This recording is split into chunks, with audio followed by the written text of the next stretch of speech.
3 years ago, Isabella Cruz vanished from Lorenzo Vieri's bed without a trace, the only woman who ever ran from the most dangerous man in New York. Tonight, in a rain-soaked Manhattan street, he discovered why. The twins in her stroller had his eyes, his jawline, his blood. One look shattered 3 years of secrets and ignited a storm that would consume them both. Because Lorenzo Vieri doesn't lose what belongs to him. And his children he never knew existed, belong to him now. If you want to see how this explosive reunion unfolds, stay until the end, hit that like button, and comment what city you're watching from so I can see how far this story reaches. The rain came down in sheets, turning Manhattan streets into rivers of neon and shadow. Isabella Cruz hunched over the stroller, her jacket doing little to protect the twins from the downpour as she half ran, half stumbled down Lexington Avenue. Her phone showed 8:47 p.m. The pharmacy closed at 9. "Mama, I'm cold," Mia whimpered from beneath the plastic rain cover. "I know, baby. Almost there." Isabella's voice cracked as she pressed forward, her sneakers splashing through puddles. Adrian's fever had spiked to 103 an hour ago. She'd used the last of the children's Tylenol that morning.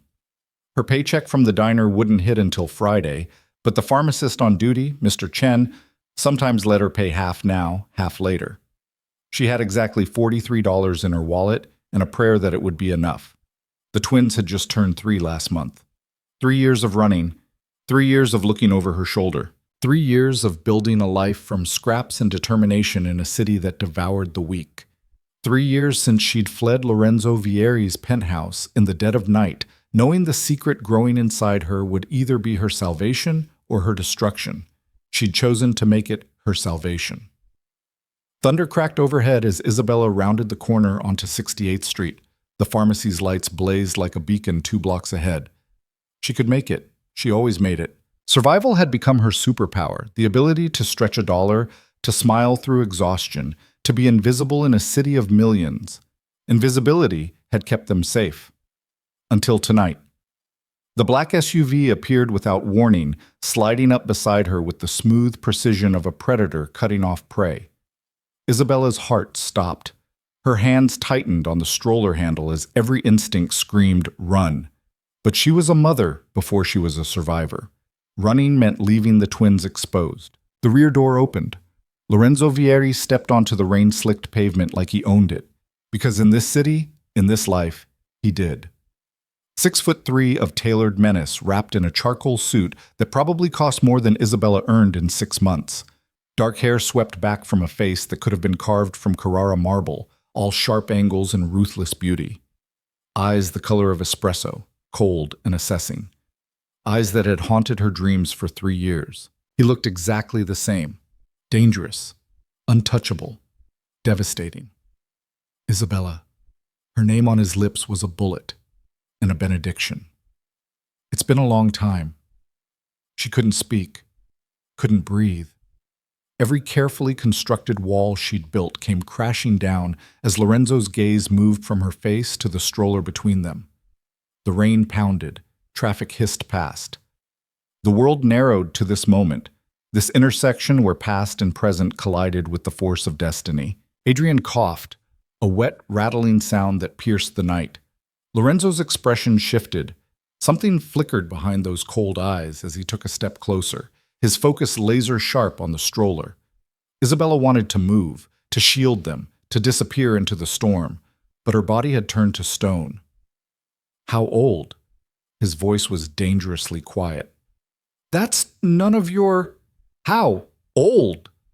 The command in those 2 words could have felled empires. Isabella's throat closed around the lies she'd rehearsed 1,000 times, the denials that had kept them safe. Lorenzo Vieri hadn't survived in the underworld by being stupid. He was already doing the math, counting back the months, connecting dots she'd spent 3 years keeping separate. He moved then, fluid and purposeful, closing the distance between them. Isabella's instinct was to run, but maternal override kept her rooted as Lorenzo crouched beside the stroller, his expensive suit absorbing rain without care. The plastic cover was fogged from the twins' breath. Lorenzo reached out with surprising gentleness and pulled it back. The world stopped. Mia stared up at him with eyes that mirrored his own, deep brown, intelligent, framed by impossibly long lashes. Her dark curls were plastered to her fevered cheeks. Beside her, Adrian lay listless, his small chest rising and falling in rapid, shallow breaths. The resemblance was undeniable, devastating, absolute. Lorenzo Vieri, the man who controlled half of New York's criminal enterprises with an iron fist, the man who'd ordered executions without blinking, the man who felt nothing, stared at his children and felt everything shatter. Dio mio. The words escaped like a prayer or a curse. His hand trembled, actually trembled, as he reached toward Adrian's flushed face, then stopped, as though touching might break something precious. They're mine. It wasn't a question. Lorenzo, please. Isabella's voice cracked. They're sick. I need to get medicine. How long has he been like this? Lorenzo's focus snapped to Adrian with laser intensity. The child's lips were tinged blue, his breathing labored. Since this morning, but it got worse an hour ago. I just need to get to the pharmacy. Lorenzo stood abruptly, pulling his phone from his pocket. Marco, clear the pharmacy on 68th and Lex. Now. I don't care if people are inside. Get them out. Then get Dr. Castellano to my estate. Tell him to bring everything for pediatric respiratory infection. I need him there in 20 minutes. Mr. Vieri, I can't afford... He ended the call and turned to her, and the look in his eyes silenced every protest. This wasn't the cold businessman she remembered. This was something primal, dangerous, protective. This was a father who'd just discovered his children existed and found them in peril. Get in the car, Isabella. No, I'm not going anywhere with you. We've been fine without... Your son is burning up with fever and struggling to breathe. Your daughter is hypothermic. You're standing in a thunderstorm with $43 and desperation. His voice dropped to something lethal. Those are my children in that stroller. My blood. And they will have the best medical care available in the next 15 minutes, or I will burn this city down until they do. So I'll ask you once more, with what little patience I have left. Get in the car. Mia started crying, a weak, pitiful sound that tore through Isabella's chest. Adrian's breathing grew more labored. The choice between pride and survival wasn't really a choice at all. It never had been. Isabella nodded once, sharp and defeated. Lorenzo moved immediately, carefully lifting the stroller as though it contained the world's most precious cargo. Two men materialized from the SUV, dark suits, cold eyes, the kind of men who made problems disappear.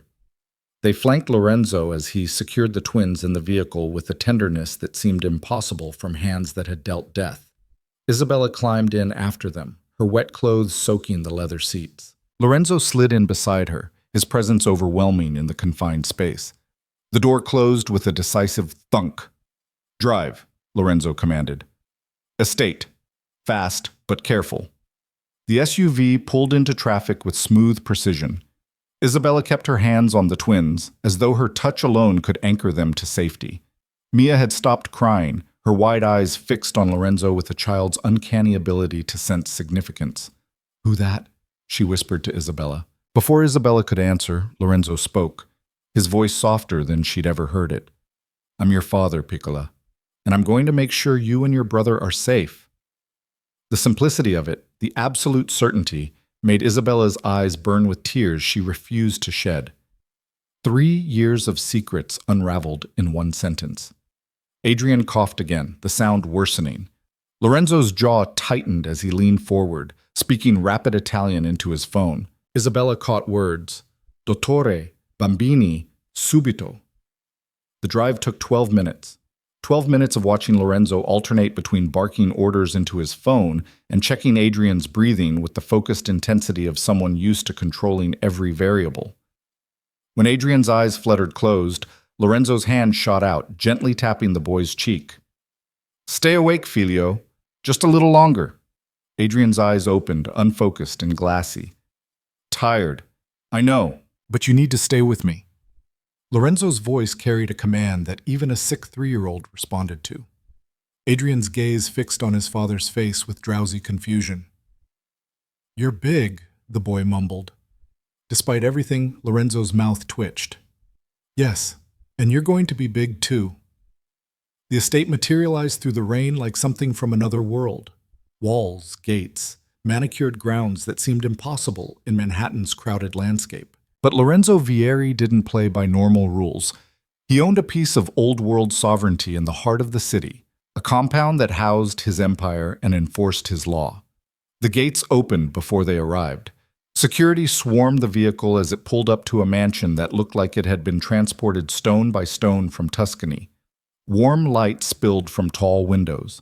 Staff appeared from nowhere, directed by Lorenzo's silent gestures. A man in his 60s rushed down the front steps, medical bag in hand, silver hair swept back from an intelligent face. Dr. Castellano, presumably. "Inside! Now!" Lorenzo had Adrian out of the stroller before Isabella could move, cradling the boy with surprising competence. "Isabella, bring Mia!" She wanted to argue, to assert some control over a situation that had spiraled completely beyond her grasp. But Adrian's labored breathing was all the motivation she needed. Isabella scooped Mia from the stroller and followed Lorenzo into the house. The interior was elegant, understated wealth, cream marble, dark wood, art that probably belonged in museums. But Isabella barely registered any of it as Lorenzo led them to a room that had been transformed into a medical suite in the time it took them to arrive. Dr. Castellano went to work immediately, his hands gentle but efficient as he examined Adrian. Lorenzo stood close, his presence a silent threat to anyone who might fail his son. The doctor pulled out monitoring equipment, a stethoscope, thermometer. "Pneumonia," he said after a tense 5 minutes. "Early stage but progressing. He needs antibiotics, breathing treatments, and careful monitoring for the next 48 hours. "Do it here," Lorenzo commanded. "Mr. Vieri, he should really be in a hospital. Here, I'll have whatever equipment you need delivered within the hour. But my children stay under my roof, under my protection." The doctor nodded, clearly familiar with arguing against immovable objects. "I'll need pediatric oxygen, nebulizer, IV fluids, and monitoring equipment. You'll have it all." Lorenzo turned to Isabella, who stood clutching Mia like a lifeline. "The doctor needs to examine your daughter. She's just cold and scared. Adrian's the one she's hypothermic and possibly sick as well. Let him examine her." The command in his voice left no room for argument.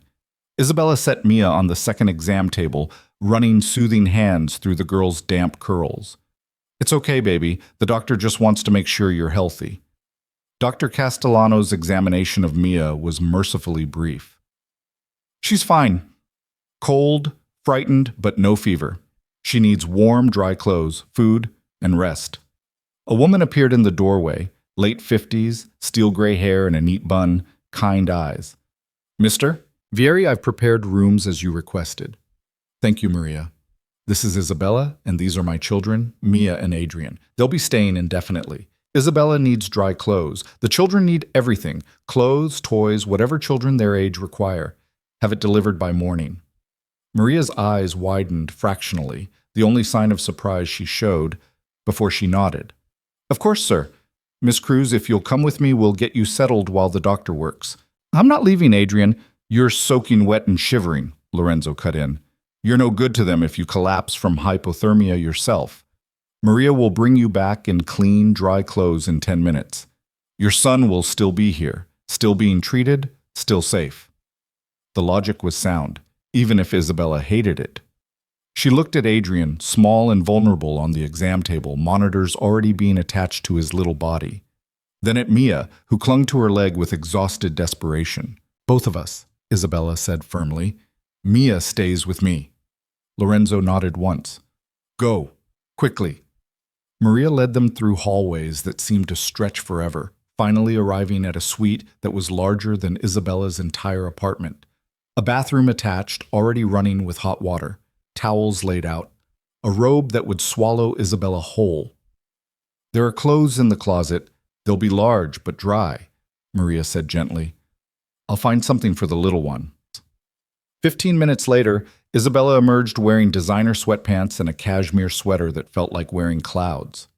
Mia was wrapped in a child-sized robe, her hair towel-dried, her cheeks finally pink with warmth instead of cold. They returned to find Adrian hooked to an IV, oxygen tubing in his nose, looking impossibly small against white sheets. But his breathing had eased, his color better. Dr. Castellano monitored numbers on a machine with satisfied nods. Lorenzo stood vigil beside the bed, his focus absolute. The antibiotics are working already, the doctor reported. His oxygen saturation is improving. The fever is coming down. With continued treatment, he should be significantly better by morning. The tension in Lorenzo's shoulders eased fractionally. You'll stay tonight. Monitor him personally. Of course. Dr. Castellano glanced at Isabella. You've done well keeping him going this long, Mrs. Cruz. Many parents would have missed the warning signs. It's Miss, Isabella corrected automatically. And I pay attention. She's had to, Lorenzo said quietly, his eyes never leaving Adrian's face. Because I wasn't there.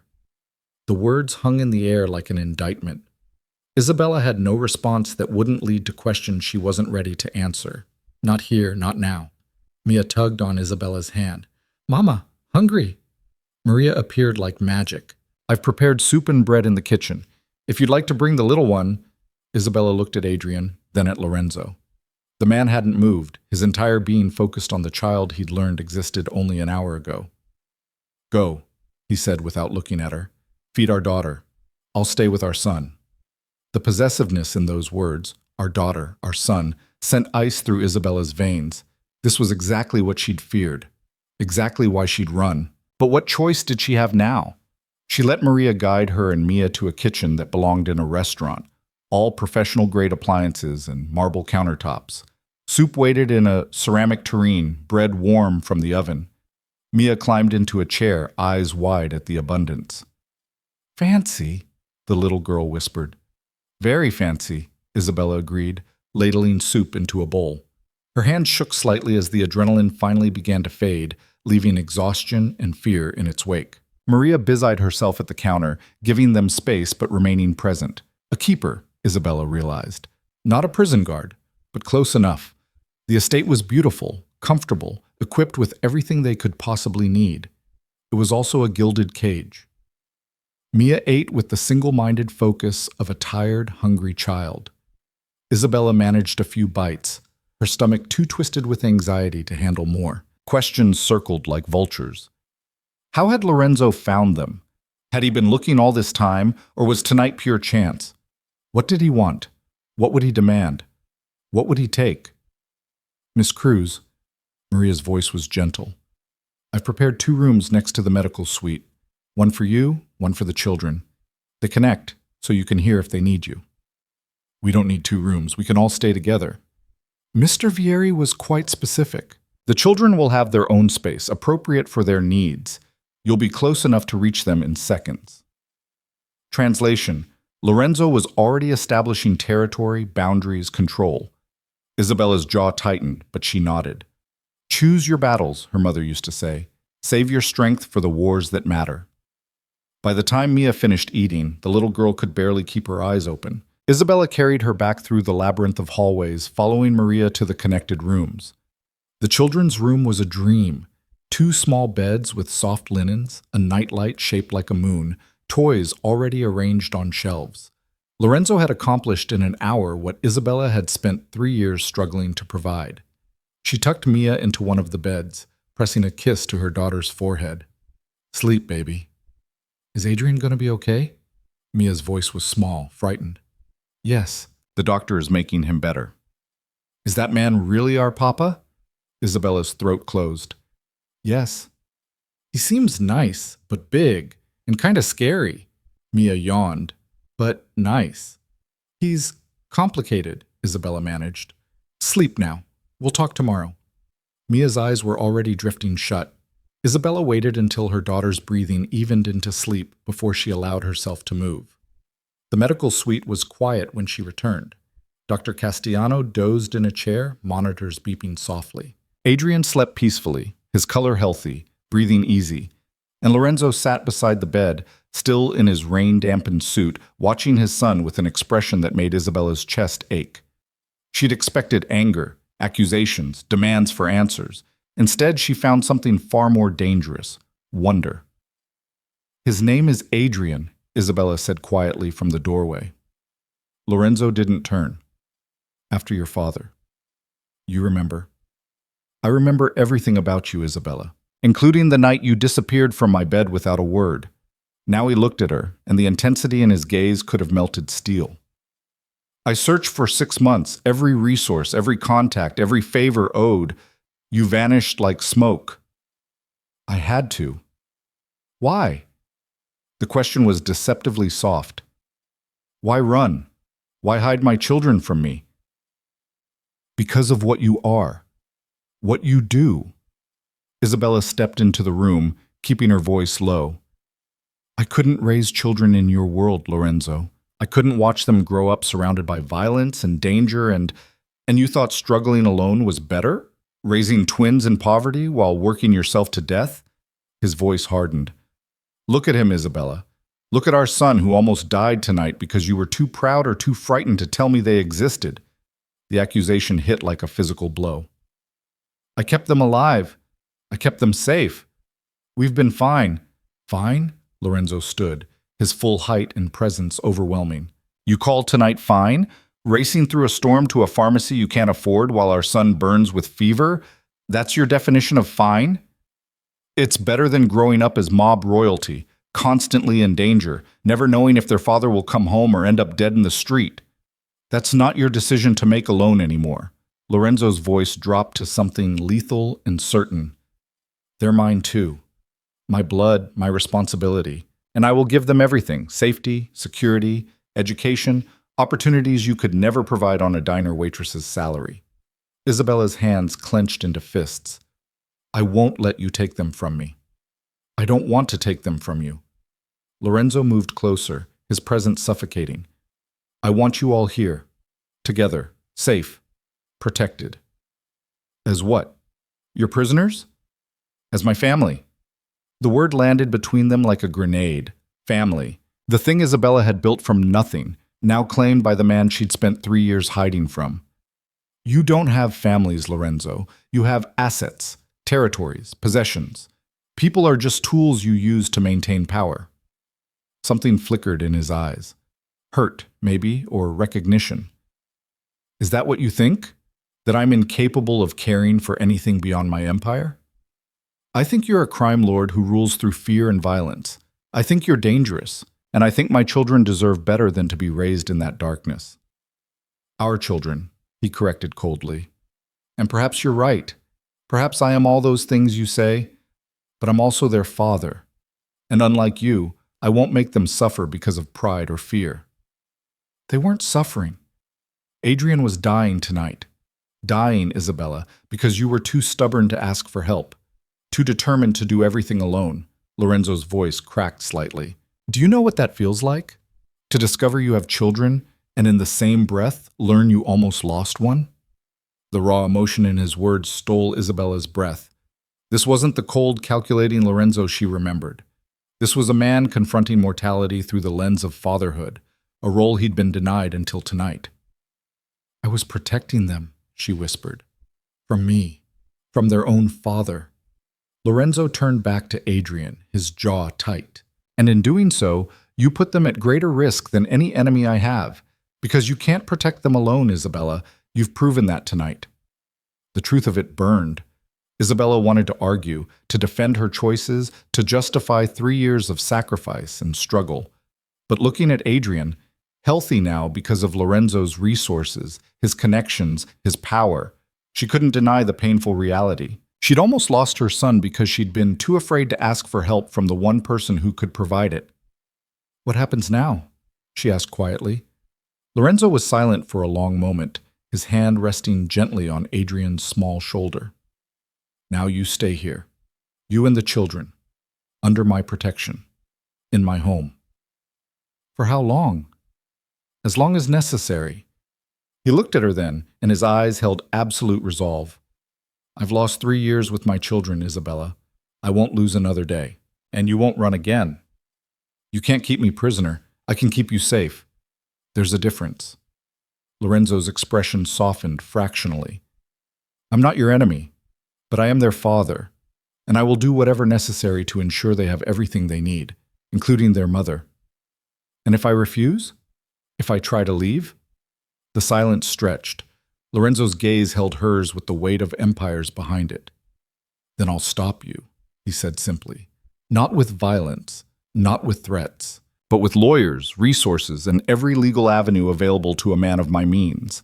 I'll prove you're unfit, overwhelmed, unable to provide. I'll take custody, and you'll have visitation rights if you're lucky." Isabella's blood ran cold. "You wouldn't." "Test me." The words were soft, final. "I've built an empire from nothing, Isabella. I've survived wars, betrayals, and enemies who wanted me dead. Do you really think I'll let fear or pride separate me from my own children?" No, she didn't, because Lorenzo Vieri didn't lose what belonged to him. And whether Isabella liked it or not, the twins bound them together in a way that couldn't be severed. "I want my own room," she said finally, hating the defeat in her voice. "Privacy. Time alone with them without guards watching. Done. And I want to be part of decisions about their lives. Education, health, everything. Not just informed, included." Lorenzo studied her for a moment, then nodded slowly. "Agreed. They need both parents. And no introducing them to your business. No exposure to violence or criminal activity. They stay innocent of that world as long as possible." "Also agreed. My work and my family will remain separate."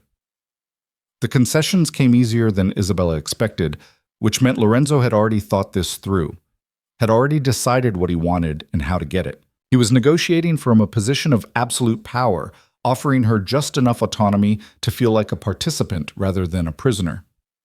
"What about your fiancée?" Isabella asked, remembering the society pages she'd glimpsed months ago. "Sofia Castellini, wasn't it? Daughter of the Castellini crime family.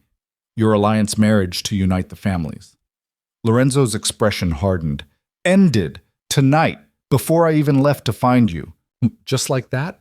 You ended an engagement that took months to negotiate?" "The moment I saw our children, every other priority ceased to exist." Lorenzo's voice was absolute. Sofia was a strategic alliance, nothing more. "She'll understand." "Will she?" Isabella laughed bitterly.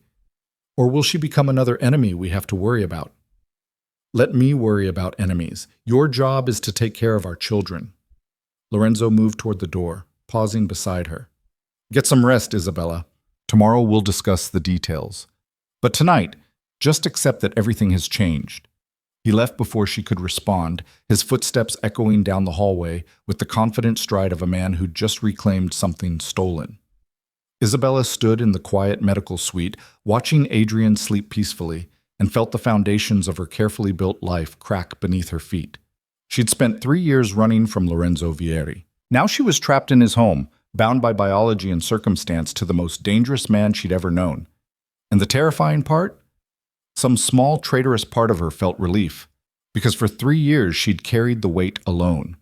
The fear, the responsibility, the constant struggle to keep them fed, clothed, safe.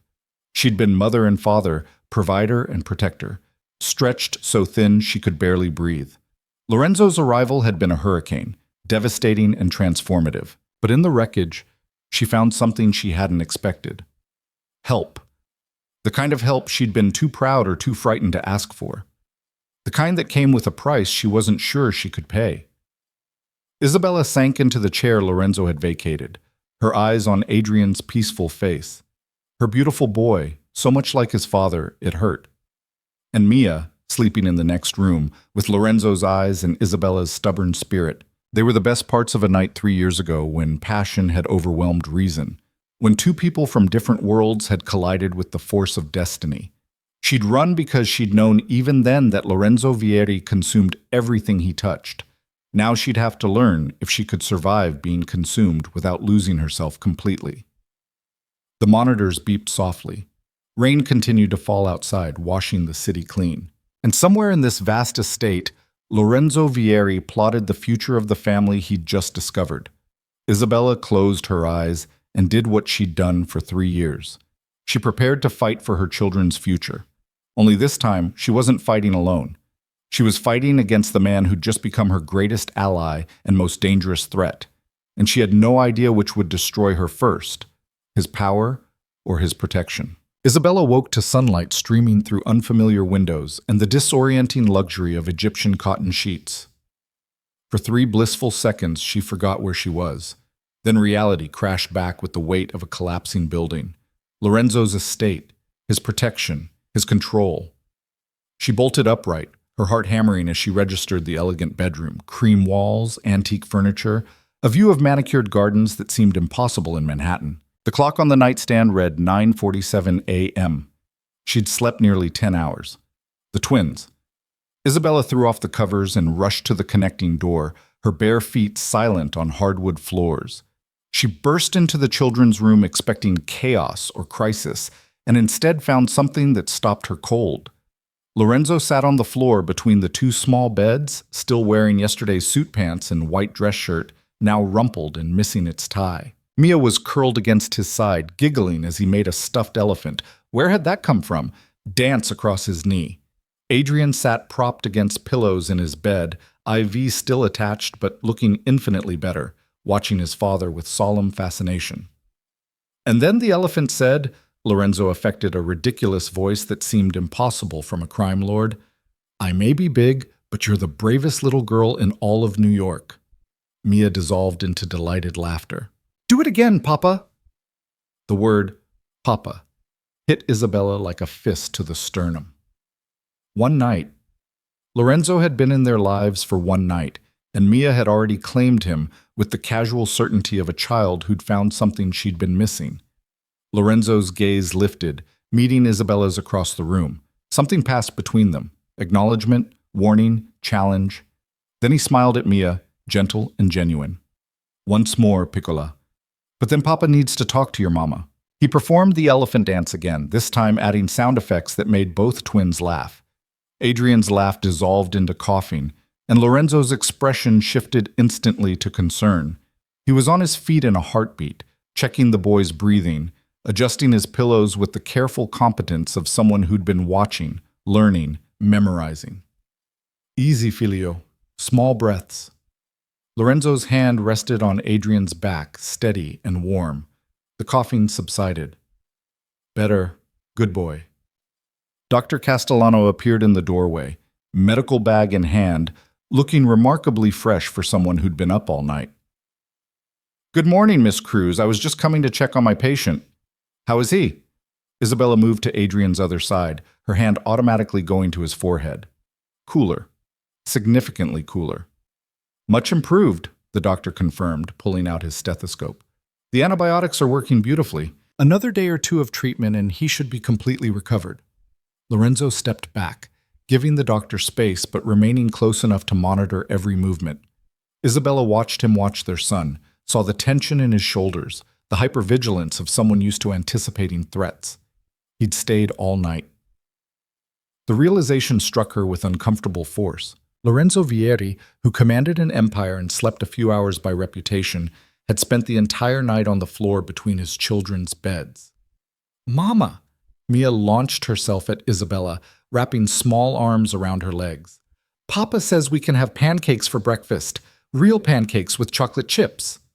"Does he?" Isabella's gaze shifted to Lorenzo, who had the grace to look slightly sheepish. "I may have promised certain things." He straightened his cuffs, a gesture so familiar it hurt. "Maria assures me this kitchen can accommodate requests." "The kitchen can accommodate anything Mr. Vieri requires, va?" Maria said from the doorway, her tone warm with gentle humor. "Breakfast is ready whenever the family wishes to eat." Family. There was that word again, casually deployed like a grenade. Dr. Castellano finished his examination, making notes on a tablet. "Adrian's lungs are clearing nicely. I'd like to keep the IV in for another 12 hours, but he can eat solid foods if he's hungry. Keep him resting today, but by tomorrow he should be able to move around more freely." "Thank you, doctor." Lorenzo's tone carried dismissal and gratitude in equal measure. The doctor nodded and left, Maria trailing behind him. Silence fell over the room, broken only by Mia's humming as she danced the stuffed elephant across Isabella's legs. The morning light made everything seem softer, less dangerous than last night's rain-soaked confrontation. But danger didn't disappear with daylight. It just became harder to see. "We need to talk," Lorenzo said quietly. "Yes." Isabella scooped up Mia, using her daughter as both shield and anchor. We do. After breakfast, the children should eat first. Lorenzo moved to Adrian's bed, adjusting the blankets with unexpected tenderness. Can you walk or should I carry you? Adrian considered this with 3-year-old seriousness. Carry, but gentle. Always gentle with you, figlio. Lorenzo lifted the boy with practiced care, managing the IV line with surprising competence. Come, let's feed you both properly. The kitchen was warm and smelled like butter and vanilla. Maria had outdone herself. Pancakes, fresh fruit, bacon, orange juice, a spread that would have fed a family for a week back in Isabella's apartment. Mia attacked the food with enthusiasm, while Adrian picked at his plate with a sick child's cautious appetite. Lorenzo sat at the head of the long table, Isabella to his right, the twins between them.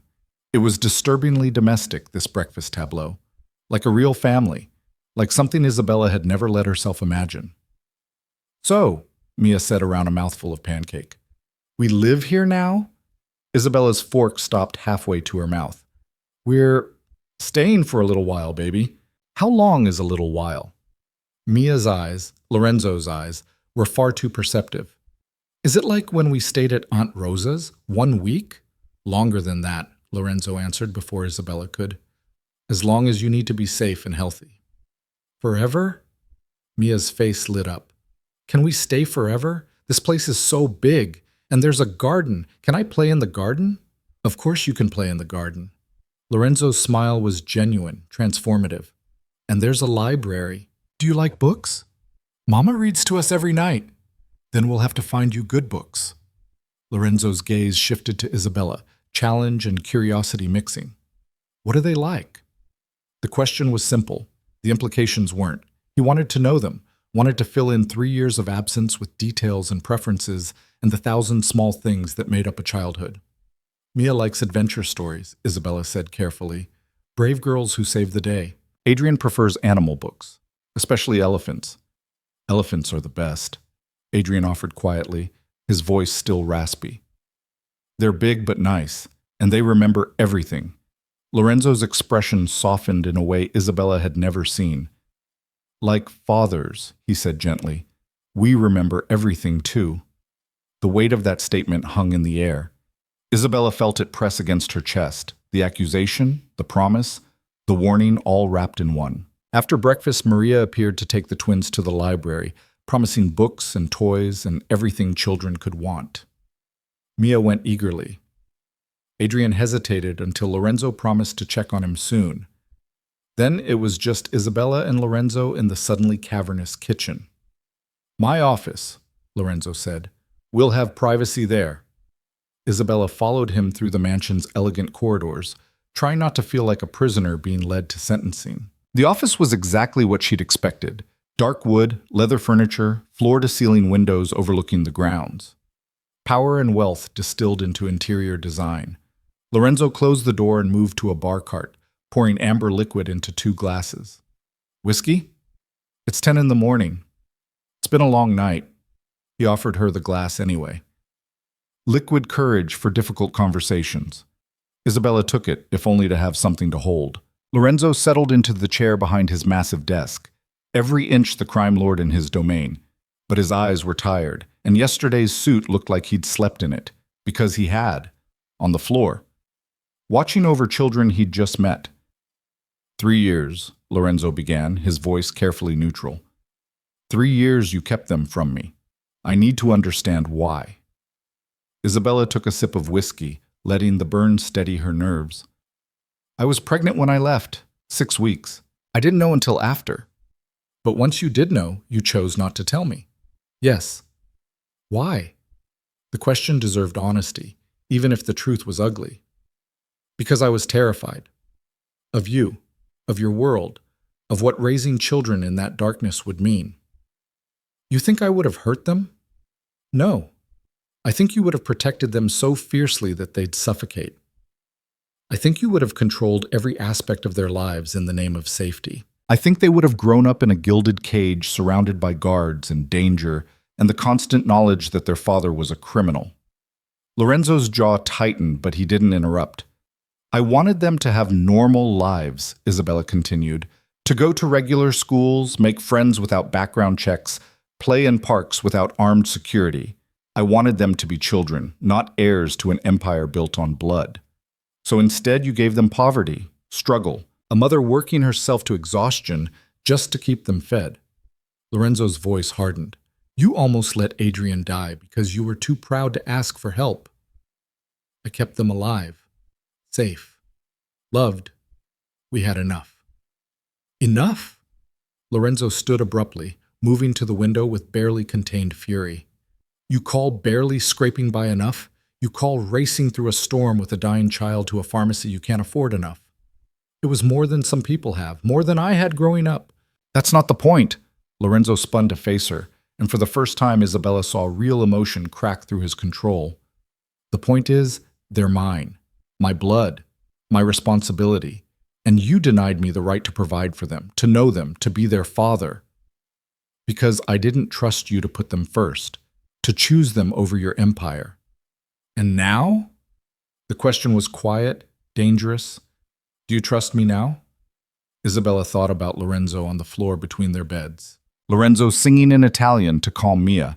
Lorenzo checking Adrian's breathing with gentle hands that had ended lives. I don't know, she admitted. Last night you showed me a side of yourself I didn't know existed, but that doesn't erase what you are, what you do. What I am, Lorenzo said slowly, is a man who protects what's his. What I do is ensure that no one can threaten my family, my people, my empire. Those things haven't changed, Isabella, but I can separate them. My work and my children will exist in different worlds. Can you really? Or will they eventually collide? I'll make certain they don't. How? By hiding the truth from them forever? What happens when they're old enough to ask questions? When they Google their father's name and find articles about organized crime and federal investigations? Lorenzo was silent for a long moment. Then I'll tell them the truth, that I do difficult things in a difficult world, that I protect the people I care about by any means necessary, that I'm not a good man, but I'm trying to be a good father. The honesty surprised her. Isabella had expected denial, deflection, justification. Instead, she got truth, raw and uncomfortable. What do you want from us? She asked quietly. Really want? Lorenzo returned to his desk, sinking into the chair with the weight of someone who hadn't slept in too long. I want my children in my life. I want to know them, teach them, watch them grow. I want to give them everything I never had: safety, education, opportunity. And me? His eyes met hers, dark and unreadable. You're their mother. They need you, so you stay too. As what? Your employee? Your prisoner? As their mother, Lorenzo interrupted. As someone under my protection. Beyond that. He paused, choosing words carefully. Beyond that depends on what you want. The implication hung between them like smoke. Once there had been chemistry between them, explosive, consuming, the kind that had led to 6 weeks of passion before reality intruded. Isabella had run before that chemistry could become something more dangerous. Now they had children binding them together, making the past impossible to escape. I want my freedom, Isabella said finally. I want to make decisions about my own life. I want the twins to have normal experiences, not just luxury and isolation. And I want your word that you won't use your power to control us. Define control. Don't manipulate situations to get your way. Don't use money or lawyers or threats to override my decisions. Don't teach them that power equals righteousness. Lorenzo considered this, fingers steepled beneath his chin. I can't promise to never use my resources to protect them. But I can promise to consult you first on major decisions, to listen to your perspective, to try to find balance between safety and normalcy. And if we disagree, then we'll fight about it like any parents do, with words, not weapons. A slight smile touched his mouth. Though I suspect you're formidable with both. Despite everything, Isabella felt her own mouth twitch. You have no idea. Then educate me. Lorenzo leaned forward, suddenly intense. Tell me about them. Everything I've missed. First words, first steps, favorite foods, fears, dreams, all of it. The request was so genuine, so hungry, that Isabella felt something in her chest crack. This was a man confronting the magnitude of his loss. 3 years of moments he could never reclaim, milestones he'd never witnessed. So she told him. She told him about Adrian's first word, more, and how he'd said it constantly for months. About Mia's first steps, taken while reaching for a butterfly in the park. About bedtime rituals and favorite songs, and the way Adrian hummed when he was happy, while Mia talked nonstop when she was nervous. She told him about close calls and small victories, about the time Adrian ran a fever for 3 days and Isabella had nearly broken down from fear. About Mia's fiercely protective streak, how she'd punched a boy who pushed Adrian off a swing. Lorenzo listened with absolute focus, absorbing every detail like a man memorizing sacred text. Sometimes his expression tightened with pain at what he'd missed. Sometimes he smiled at their antics. Always, he remained completely present. "They're extraordinary," he said when Isabella finally paused. "Like their mother." The compliment caught her off guard. "They're themselves. I just try to keep up." "You've done more than keep up. You've raised them alone with nothing and made them happy and healthy and loved." Lorenzo's voice softened. "I'm angry you kept them from me, Isabella. Furious even. But I'm also grateful. Because despite everything, despite the poverty and struggle, you gave them what I probably couldn't have. A childhood." The admission cost him. Isabella saw it in the tightness around his eyes, the careful control of his expression. "What happened with Sophia?" she asked, changing the subject before the moment became too raw. "Your fiancé. You said you ended it." "I did. Last night, while you were getting dry clothes." Lorenzo's tone went flat, businesslike. "I called her, explained that circumstances had changed, and offered her a settlement for the inconvenience. Just like that? Months of negotiation between your families, an alliance that strengthened your position, you just threw it away? It wasn't a marriage. It was a business arrangement, and my priorities shifted. She'll be angry, humiliated. The Castellini family won't just accept. Let me worry about the Castellinis." Lorenzo's voice went hard.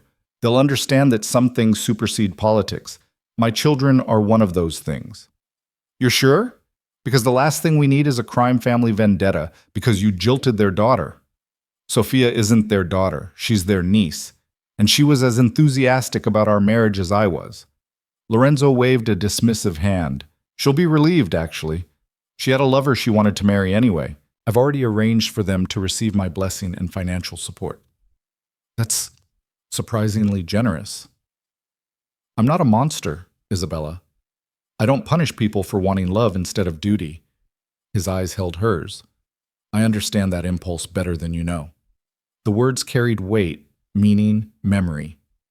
Isabella remembered the 6 weeks they'd spent together, the intensity, the connection, the terrifying certainty that what they had was more than just chemistry. That's why she'd run. Not just from his danger, but from the way he'd made her feel. Like she was falling. Like she might never stop. A knock interrupted the moment. Maria appeared in the doorway, looking apologetic. "Mr. Vieri, I'm sorry to interrupt, but you have visitors. They're quite insistent." Lorenzo's expression hardened. "Who?" "Your brothers, Marco and Dante. They say it's urgent." Isabella's stomach dropped. Brothers meant family. Family meant witnesses to this complicated situation. More people to navigate, to explain, to manage. "Send them to the sitting room. I'll be there shortly." Lorenzo waited until Maria left before turning to Isabella. "My brothers. They're protective. They'll have questions. About me? About the twins? About everything." Lorenzo stood, buttoning his shirt cuffs with sharp precision. "They're good men, Isabella. Loyal, but they're also suspicious by nature and training. Let me handle this." "They're going to hate me. They're going to be shocked. Then they'll be angry I kept this from them. Then they'll fall in love with their nephew and niece and probably spoil them relentlessly." Lorenzo moved toward the door, then paused. "Stay here. I'll talk to them first, then introduce you properly." "Lorenzo, please." The single word held volumes. "Let me handle my family my way. Then you can handle yours." He left before Isabella could ask what he meant by that. She sank into the chair he'd vacated, her mind spinning with implications. Lorenzo had brothers. The twins had uncles they'd never met. This web of family connections was expanding exponentially, pulling them deeper into a world she'd tried so hard to escape. Voices drifted down the hallway, male, loud, upset. Isabella moved to the door, not quite opening it, but listening shamelessly. Can't just end a marriage alliance without consulting us first. That was a new voice, younger than Lorenzo's. The Castellinis are furious. Sophia's father is making noise about disrespect, and Sophia's father can make whatever noise he wants, Lorenzo cut in coldly. I've already offered appropriate compensation. The matter is settled. Nothing is settled. Another voice, older, harder. You've jeopardized our entire Eastern alliance over what? Some woman? Who is she? Watch your tone when you speak about her. Lorenzo's voice dropped to something lethal. And she's not some woman. She's the mother of my children. Stunned silence. You're what? The younger voice sounded strangled. My children, twins, a boy and a girl, 3 years old. That's impossible. You would have told us. You would have... The older voice stopped abruptly. Unless you didn't know. I didn't know until last night. Cristo. Someone, Isabella couldn't tell which, swore viciously. How? Why? Who is this woman, and why are we just hearing about this now? Lorenzo's response was too quiet for Isabella to hear clearly, but she caught words. Hidden, protected, his fault, changes everything. The conversation continued, growing heated and then quieting as Lorenzo presumably explained the situation. Isabella paced the office, anxiety building with each passing minute. This was it, the moment where Lorenzo's two worlds collided. Would he choose his empire, his family's approval, or would he stand by his decision to claim the twins regardless of political consequences? 30 minutes passed before Lorenzo returned, his expression carefully neutral. They want to meet you. And the children. Now? Now. He extended his hand, a gesture that was half invitation, half command. Come, let's introduce you to the Vieri family. Isabella took his hand because refusing seemed both futile and foolish. His grip was warm, steady, grounding. Together they walked down the hallway to a sitting room where two men waited with barely contained tension. They looked like Lorenzo. Same dark hair, same sharp features, same dangerous elegance. But where Lorenzo carried controlled power, these two radiated barely leashed aggression. The younger one paced like a caged predator. The older one stood with military precision, watching the doorway with cold assessment, both sets of eyes locked onto Isabella with laser intensity. Isabella Cruz, Lorenzo said formally. These are my brothers. Marco, he indicated the older one, and Dante, the younger. Gentlemen, this is Isabella. And before you say anything, remember that she's under my protection. Treat her accordingly. Marco's expression remained carefully blank. Dante looked like he wanted to punch something. Where are they? Dante demanded. The twins. Where? The library with Maria, Lorenzo replied calmly. And they're recovering. Adrian was very sick last night. They need rest, not overwhelm. But Dante was already moving toward the door. Marco caught his arm, his voice low and commanding. Wait, let Lorenzo finish. Dante stopped, but his entire body vibrated with contained energy. I have a nephew and a niece I've never met. A nephew who was sick, who we didn't know existed to protect. And you want me to wait? I want you to think, Marco said sharply. This situation is complicated enough without you charging in like a bull. Complicated? Dante spun on Lorenzo. You had 3 years. 3 years and you never told us you were looking for a woman, that you'd gotten someone pregnant, that somewhere out there. I didn't know, Lorenzo repeated, harder this time. She left without telling me. I searched for months and found nothing. The twins were born in secret, raised in secret, kept from me deliberately. Both brothers' attention shifted to Isabella with renewed intensity. You hid his children from him, Marco said quietly, dangerously. You ran, stayed hidden, and kept him from his own blood. Why? Isabella lifted her chin, refusing to be intimidated. Because I was protecting them. From your world. From the violence and danger that comes with the Vieri name. You thought you could protect them better alone? Dante's voice dripped disbelief. You thought poverty and struggle was preferable to... I thought freedom was preferable to a gilded cage, Isabella shot back. I thought growing up normal was better than growing up surrounded by bodyguards and blood money. And before you judge me, ask yourselves what you would have done if someone you barely knew showed up pregnant with twins, asking to raise them in the middle of a crime empire. I would have protected them, Marco said flatly, with everything I had, and in the process, imprisoned them, controlled them, made them targets. Isabella held his gaze. I made the choice I thought was right at the time. Maybe it was wrong. Maybe I should have told Lorenzo, but I'm not going to apologize for putting my children's well-being first. Dante looked at Lorenzo. She's got fire, I'll give her that. She's got our nephew and niece, Marco corrected, which makes her family, whether we like it or not. He turned to Isabella, his expression softening fractionally. I don't agree with your choices, but I understand fear, and I understand a mother's need to protect her children. So for now, we'll put aside judgment and focus on what matters, those kids. I want to meet them, Dante said immediately. In a bit, Lorenzo replied. Let them finish their quiet time first. Adrian especially needs to rest. What's wrong with him? You said he was sick. How sick? Does he need specialists? I know a pediatrician and he's recovering from pneumonia. Dr. Castellano is managing his care. He'll be fine in a few days. Dante relaxed visibly. Good. That's good. The room fell into awkward silence. Isabella felt the weight of assessment from both brothers, saw them cataloging details, making judgments, calculating angles. This was how the Vieri family operated, constant evaluation of threats and opportunities. She was both. So what now? Marco asked finally.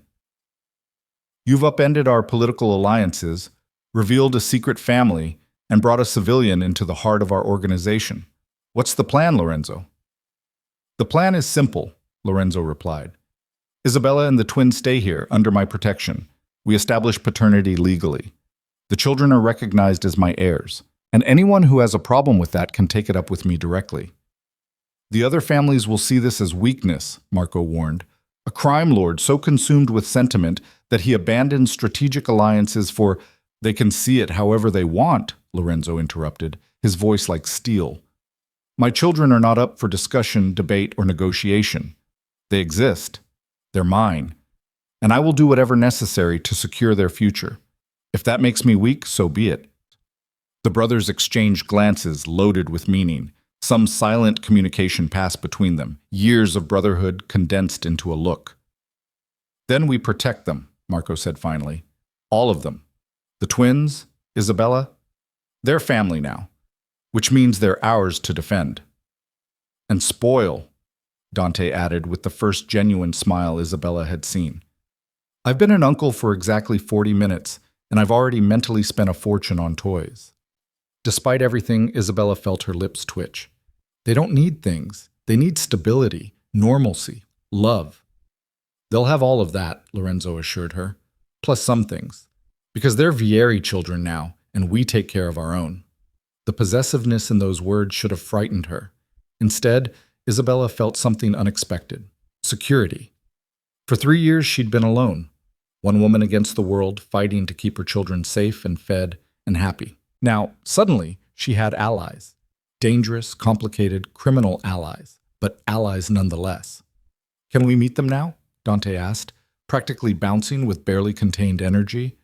Please, I promise to be calm and gentle and not overwhelming. Lorenzo checked his watch. Fine, but quietly. And if Adrian is sleeping, you wait. They found the twins in the library, exactly where Maria had left them. Adrian was curled on a velvet sofa, sleeping peacefully with an elephant book clutched to his chest. Mia sat cross-legged on the floor, surrounded by picture books, talking to herself in the intense way of imaginative children. She looked up when they entered, and her eyes went wide. More papas? Dante made a strangled sound. Marco's carefully controlled expression cracked into something almost soft. Not papas, Piccola, Lorenzo said gently, crouching beside her. These are your uncles, your papa's brothers, Uncle Marco and Uncle Dante. I have uncles. Mia looked delighted. Like in the princess books? The ones who bring presents and tell stories? Exactly like that, Dante said, his voice rough with unexpected emotion. He knelt on the floor, making himself smaller, less threatening. Hi, Mia. I'm Dante. And yes, I'll bring you presents. Lots of presents. And stories?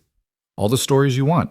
Mia studied him with serious consideration, then apparently decided he passed inspection. She launched herself at him with the casual trust of a child who'd been loved enough to assume everyone was safe. Dante caught her, his large hands gentle as he held his niece for the first time. His eyes closed briefly, and Isabella saw his throat work around emotion. Marco moved to the sofa where Adrian slept, his expression unreadable as he studied the boy. He looks like Lorenzo did at that age. Same stubborn chin. Same need for sleep, Lorenzo agreed quietly. He was very sick last night. But he's better now? Marco's voice carried protective edge. Getting better. The doctor says he'll be fully recovered soon. Mia was chattering to Dante about books and elephants and the garden she wanted to explore.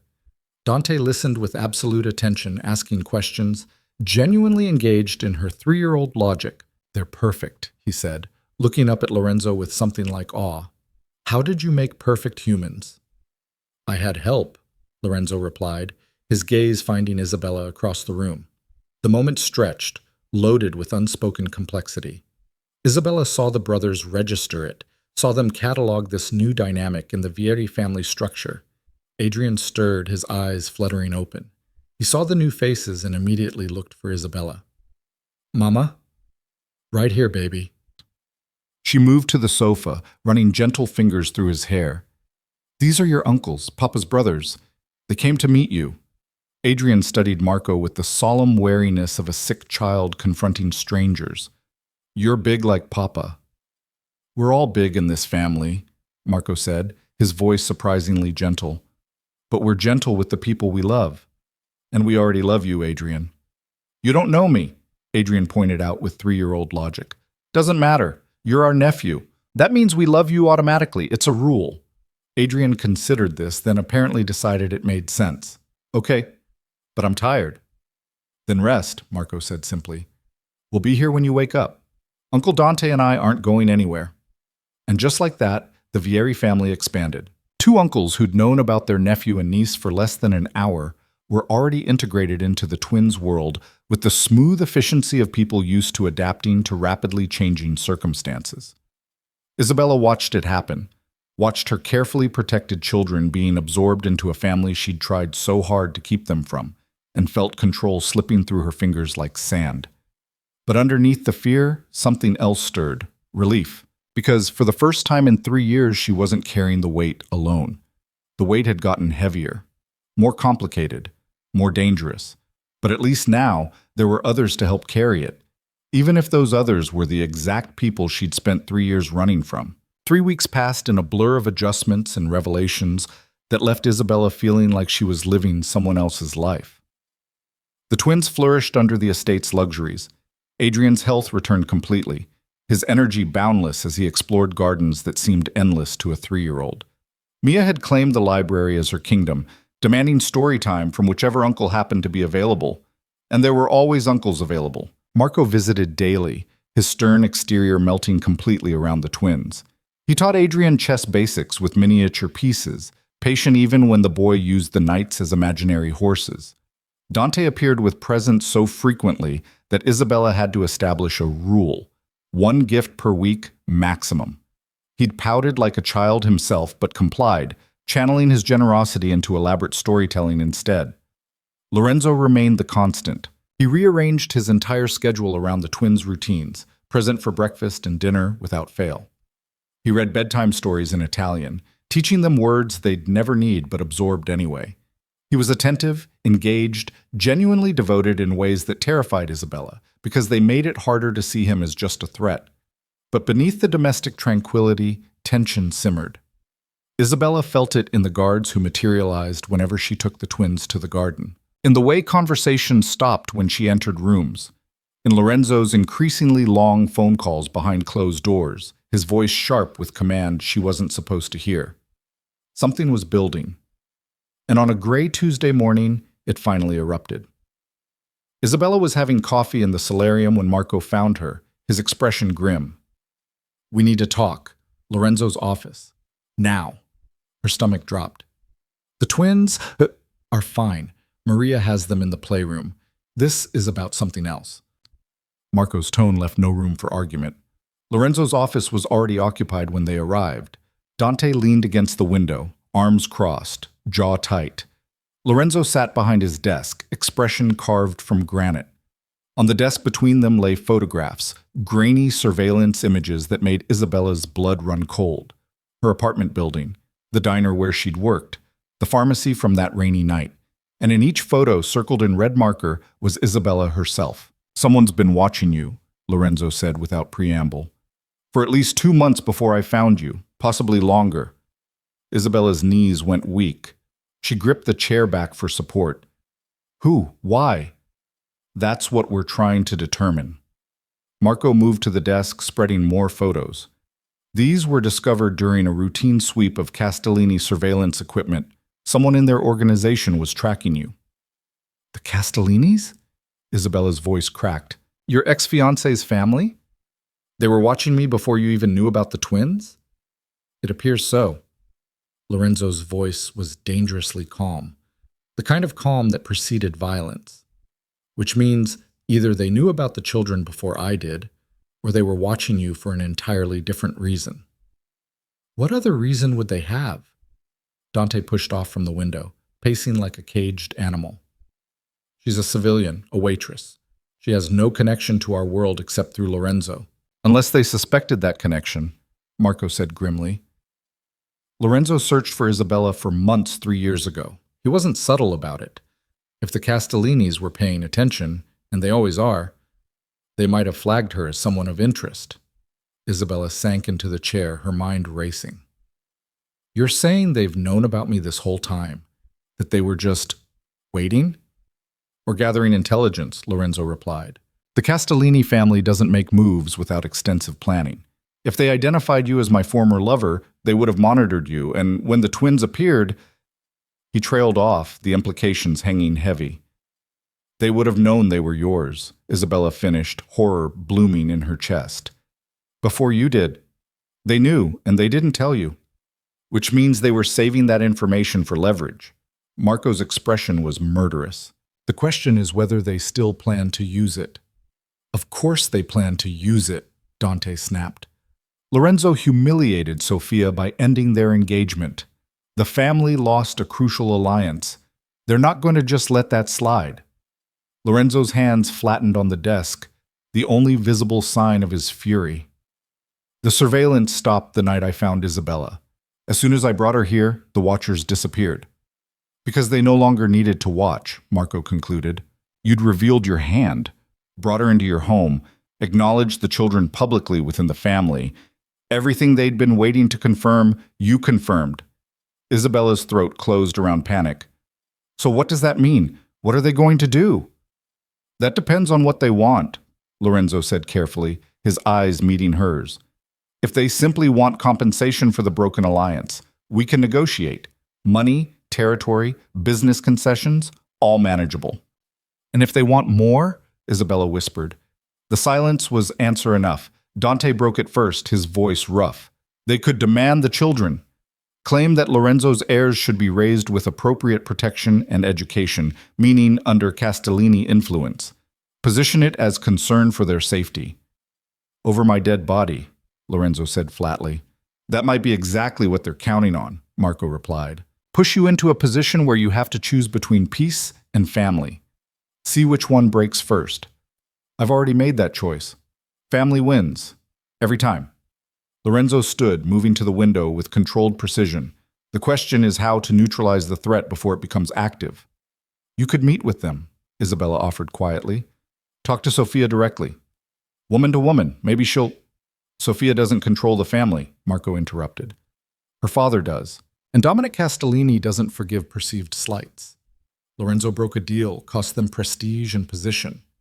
He'll want blood or something equally valuable."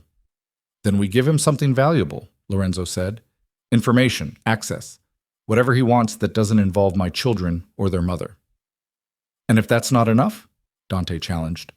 Lorenzo turned from the window, and the expression on his face made Isabella's breath catch. This was the crime lord, the man who'd built an empire through ruthlessness and strategic brutality.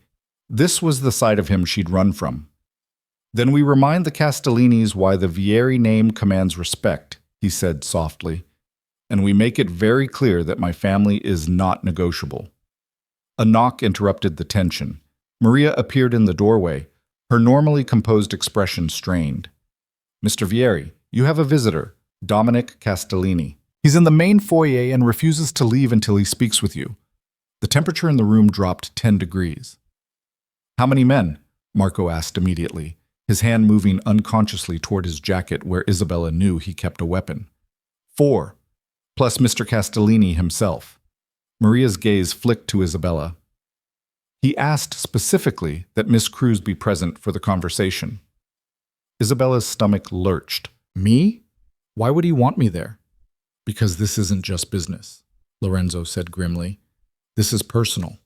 He wants me to know he can reach you, that he knows exactly how to hurt me. He turned to Marco and Dante. Get the twins to the secure room. Full lockdown protocol. No one in or out except family.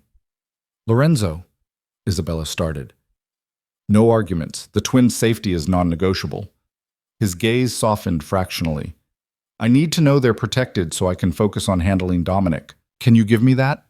She wanted to argue, to demand answers, to refuse to be sidelined while men negotiated her fate. But maternal instinct overrode pride. Okay, but I want updates. Every step of whatever happens. You'll have them. Lorenzo moved to her, his hand cupping her face with unexpected gentleness. Trust me to handle this. Please. Isabella nodded, not trusting her voice. Lorenzo's thumb brushed her cheek once, a gesture so intimate it stole her breath. Then he was striding toward the door with Marco flanking him. Dante stayed behind, his expression sympathetic. Come on, let's get you to the twins. They'll want to see you, and you'll want to see them safe. The secure room turned out to be a reinforced suite in the estate's center. No windows, reinforced walls, enough supplies to survive a siege. Mia and Adrian were already there with Maria, playing with blocks and blissfully unaware of the danger circling outside. Mama! Mia launched herself forward. Uncle Dante says we're having an adventure, like in the princess books. That's right, Piccola, Dante confirmed, his voice steady despite the tension radiating from his frame. We're going to stay here for a little while, just us. Make it a special fort. Adrian looked up from his blocks, his brown eyes, so like Lorenzo's, seeing more than a 3-year-old should. Is Papa fighting? The question pierced Isabella's heart. Papa is having an important talk with some people. He'll come see you when he's done. Will he be okay? The worry in Adrian's small voice destroyed her. Your papa is very strong, Dante said, crouching beside the boy. And very smart.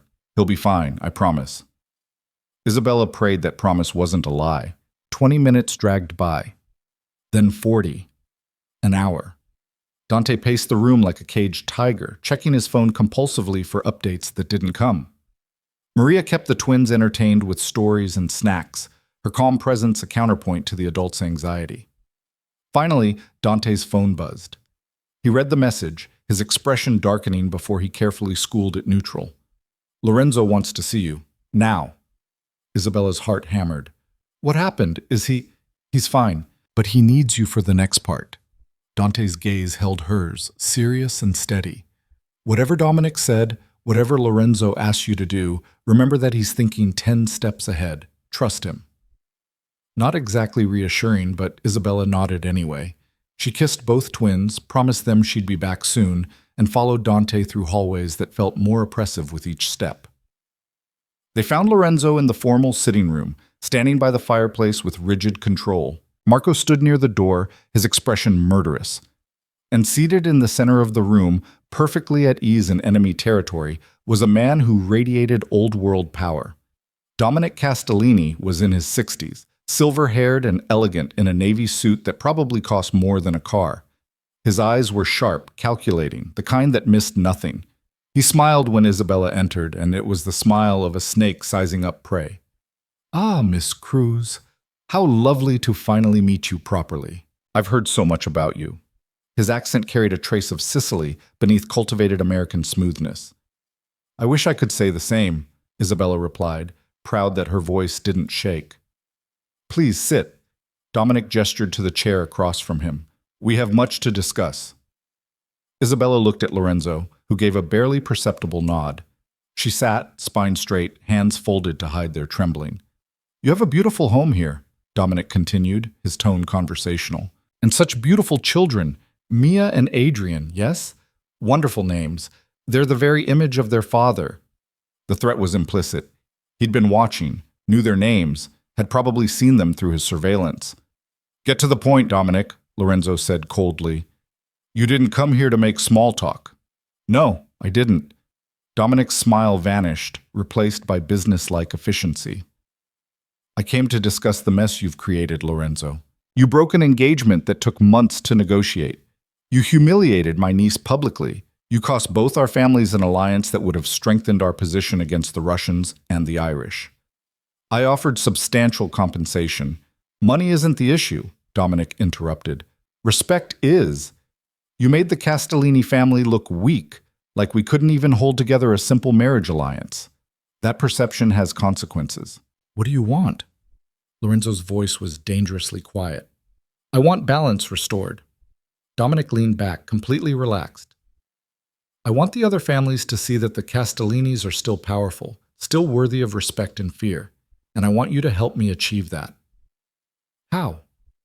A gesture, public, unmistakable, proving that the Vieri and Castellini families remain allied despite the broken engagement. Dominic's gaze shifted to Isabella. I want you to marry Miss Cruz. The room went silent. Isabella's heart stopped. Excuse me? Lorenzo's voice was ice. Marry her. Publicly, with all the ceremony and celebration such a union deserves. Legitimize your children in the eyes of our world. And in doing so, send a message that the Vieri family values commitment, family, honor. All the things I can use to rebuild our damaged reputation. You want me to marry Isabella to salvage your pride? Lorenzo's laugh was sharp, bitter. That's your demand? It's not just pride, Dominic countered. It's strategy. Right now, you look like a man who abandoned duty for passion. A weakness our enemies will exploit. But if you marry the mother of your children, legitimize your heirs, and throw a celebration that shows the Castellini family standing with you, well, that changes the narrative entirely. Isabella found her voice finally. You want to use our marriage as a PR stunt for your family's reputation? I want to turn a scandal into a strength, Dominic corrected. Lorenzo loves you. Anyone with eyes can see that. He loves those children. Why not make it official? Why not give them your name, your protection, your public commitment? And in the process, you help me save face with the other families. Everyone wins. Except we're being forced into it, Isabella shot back. That's not a marriage. That's coercion. Is it? Dominic's eyes glittered. Or is it simply accelerating something that would happen anyway? Do you really think Lorenzo would let you raise his children without eventually demanding marriage? Do you think he'd allow his heirs to remain bastards indefinitely? The word hit like a slap. Bastards. That's what Mia and Adrian would be called in this world. Illegitimate children of a crime lord and his former mistress. Watch your mouth, Lorenzo growled. I'm stating facts, Dominic replied calmly. Facts you've been avoiding because the situation is complicated. But I'm offering you a solution. Marry Isabella. Legitimize the twins. Throw a celebration that shows unity between our families. And I'll use my influence to ensure that your children are recognized, respected, and protected by every family in our organization. And if I refuse? Dominic's expression hardened. Then I'll make it known that Lorenzo Vieri's bastard children are not recognized by the Castellini family. That they have no standing, no protection, no legitimacy, and when other families inevitably target them to get to you, because they will, Lorenzo, you know they will, the Castellinis will not lift a finger to help. The threat hung in the air, crystal clear. Marry Isabella and gain protection for the twins, or refuse and watch them become targets in a world that devoured weakness. You son of a... Marco started forward, but Lorenzo raised a hand, stopping him. Let me be very clear, Lorenzo said, his voice deadly calm. If you or anyone else threatens my children, I will burn your entire family to the ground. I will erase the Castellini name from history, and I will do it slowly enough that you have time to regret every word you've spoken here today. Empty threats from a man in a weak position, Dominic countered. You can't protect them alone, Lorenzo. You need allies, and I'm offering to be one. For a price. Marriage isn't a price. It's a commitment. A choice. Lorenzo's gaze found Isabella's across the room. And it's not mine alone to make. The weight of that statement settled over her like a shroud. This was it, the moment where she had to choose, refuse, and leave her children vulnerable to a criminal underworld that saw them as leverage. Agree, and bind herself permanently to a man she'd spent 3 years running from. Neither option was freedom. Both were cages of different designs. Can we have a moment? Isabella asked, surprised by the steadiness in her voice. Lorenzo and I need to discuss this privately.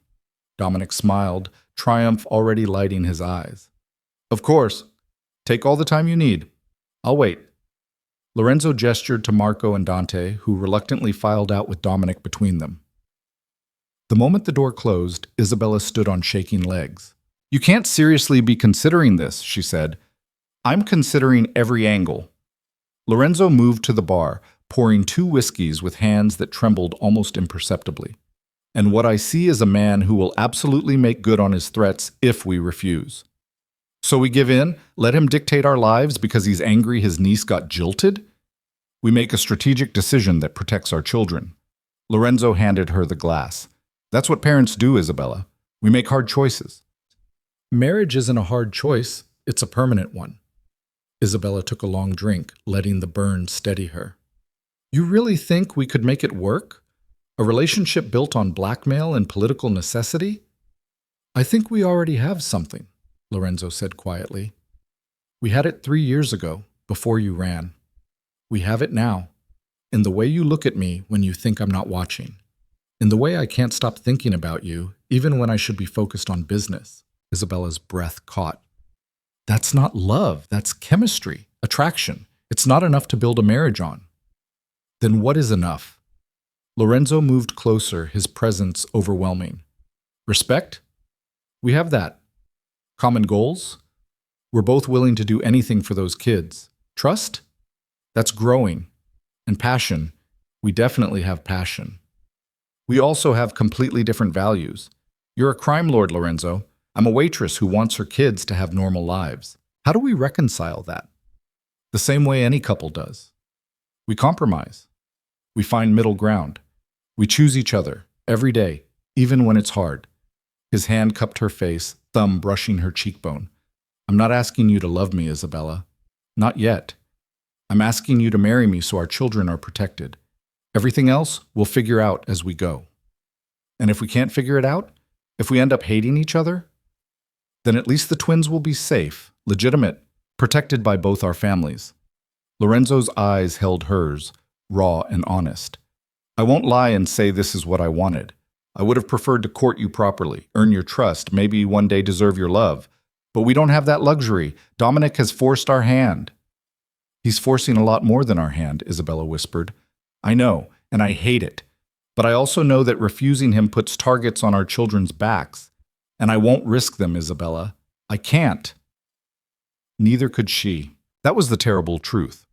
Isabella would walk through fire for Mia and Adrian, would sacrifice anything, including her own freedom, even if it meant marrying a man she wasn't sure she could trust. If I agree, she said slowly, I have conditions. Name them. We sleep in separate rooms. This marriage is for the twins' protection, not a real relationship. Not unless we both decide otherwise. Lorenzo nodded, though something flickered in his eyes. Agreed, but the twins' upbringing remains a shared decision. You don't override me on education, health, or values just because you're their father. Done. And you keep your business separate from our family life. No criminal activity around the children, no violence, no danger. They stay innocent as long as possible. I've already promised you that. I keep my promises, Isabella. She believed him. That was the terrifying part. Despite everything, despite his profession and his power, she believed Lorenzo Vieri would keep his word. Okay, she breathed. I'll marry you. For the twins. Something blazed in Lorenzo's expression. Triumph, relief, hunger, all mixed together. For the twins, he agreed. Everything else comes second. He pulled her into his arms, then, holding her with surprising gentleness. Isabella let herself lean into his strength for just a moment, absorbing the warmth and solidity of him. This was happening. She was marrying Lorenzo Vieri, binding herself to the most dangerous man she'd ever known. For her children. Always for her children. "We should tell Dominic," she murmured against his chest. "In a minute." Lorenzo's arms tightened fractionally. "Let me have this moment. Just us. Before the circus begins." Isabella understood. Once they opened that door, everything would accelerate beyond their control. Plans would be made, announcements crafted, a wedding orchestrated to serve political purposes rather than personal joy. But for now, in this quiet room, they were just two people who'd created something extraordinary together and were trying desperately not to destroy it. When they finally emerged, Dominic was waiting in the foyer with Marco and Dante hovering like barely restrained attack dogs. He took one look at their faces and smiled. "I take it we have an understanding." "We'll marry," Lorenzo confirmed. "But on my timeline, in my way. The celebration will be lavish enough to satisfy your need for public perception, but the details are mine to control." "Fair enough. As long as the other families see unity and strength, I'm flexible on specifics." Dominic extended his hand. "Congratulations, Lorenzo. You're doing the right thing for everyone involved." Lorenzo shook the offered hand with visible reluctance. "Don't mistake necessity for friendship, Dominic. You've leveraged my children to get what you want. I won't forget that." "I don't expect you to." Dominic's smile was sharp. "But I do expect you to honor your word. A wedding within the month. Public. Celebrated. Or our understanding becomes very different." "You'll have your wedding." Lorenzo's voice promised violence beneath the agreement. "Now get out of my house." Dominic left with his guards, and the moment the door closed behind him, Dante exploded. "That manipulative... We should have thrown him out the second he made demands." "And then what?" Marco challenged. "Fight a war with the Castellinis while protecting two 3-year-olds? You really think that ends well?" "It ends with Isabella having a choice instead of being forced into—" "I made my choice," Isabella interrupted quietly. "For better or worse, I chose this. Because the alternative was worse." Both brothers fell silent, their expressions varying shades of sympathy and anger. "We'll make it work," Marco said finally. "The family will close ranks. Anyone who wants to hurt those kids will have to go through all of us." "And we're vicious when we protect our own," Dante added. "Welcome to the family, Isabella. For real this time." The acceptance in their voices was genuine, even if the circumstances were terrible. Isabella nodded her thanks, then turned to Lorenzo. "I need to see the twins. I need to hold them and remember why I just agreed to this." "I'll take you." Lorenzo's hand found the small of her back, a gesture both possessive and comforting. "They've probably been asking for you constantly." They found Mia and Adrian exactly where they'd left them, now building an elaborate block castle with Maria's patient assistance. Both children lit up when their parents entered. "Mama! Papa!" Mia abandoned the blocks to launch herself at them. "Did you finish your important talk?" "We did, Piccola." Lorenzo caught her, lifting her high enough to make her giggle. "And we have news for you and your brother." Adrian looked up from his blocks, curious. "What news?" Lorenzo glanced at Isabella, a question in his eyes. She nodded. Together, they'd tell their children that everything was about to change. "Your mama and I are getting married," Lorenzo said gently. "Which means we'll all be a family. Officially." Mia's face scrunched in confusion. "Aren't we already a family?" "We are," Isabella confirmed. "But this makes it special, legal. It means your papa and I will be married, like in the princess stories." "Will you wear a pretty dress?" Mia's priorities were clear. "Probably." "And papa will wear a fancy suit?" "Definitely," Lorenzo confirmed, smiling despite the tension still evident in his shoulders. "And there'll be cake?" Adrian wanted to know. "So much cake," Dante promised from the doorway. The twins accepted this with the easy adaptability of children. To them, marriage was just another adventure, another change in a life that had already transformed dramatically in 3 weeks. They didn't understand the price their mother had just paid, the freedom she'd sacrificed, the cage she'd voluntarily entered, and Isabella would make sure they never had to, because that's what mothers did. They carried the weight so their children could fly. They made impossible choices so their babies could stay innocent. They married dangerous men so their kids could be safe, even when it meant losing themselves in the process. Lorenzo's hand found hers, squeezing gently. A promise, maybe, or a plea. Isabella squeezed back, sealing the agreement. In 4 weeks, she would become Mrs. Lorenzo Vieri, and may whatever powers existed help them all survive what came after. The wedding preparations consumed the estate like a beautiful, suffocating storm. Event planners materialized with fabric swatches and flower samples. Designers arrived with sketches for Isabella's dress, each more elaborate than the last. Guest lists were debated, revised, expanded until the celebration threatened to eclipse reason. Through it all, Isabella felt like she was watching someone else's life unfold. The Marchetti family sent their regrets, Marco announced one morning, scanning his tablet over breakfast. But the Russos confirmed, as did the O'Connells, surprisingly. The Irish are coming? Dante looked up from where he was helping Adrian build a waffle tower. That's significant. They usually avoid these things. They're curious, Lorenzo replied, his attention ostensibly on the newspaper, but Isabella knew he tracked every detail. A Vieri marriage is rare enough, one that also serves as a peace offering to the Castellinis. That's worth witnessing. More like they're hoping for drama, Mia interjected from her seat, mimicking the adults with uncanny accuracy. That's what Uncle Dante said yesterday. Dante had the grace to look sheepish. Little ears hear everything, apparently. Everything, Isabella confirmed dryly. Which is why we need to watch what we say around them. The twins had adapted to wedding preparations with typical childhood resilience. Mia was thrilled about being a flower girl, already practicing her walk down imaginary aisles. Adrian was less enthusiastic, but tolerated the fittings and discussions with patient resignation.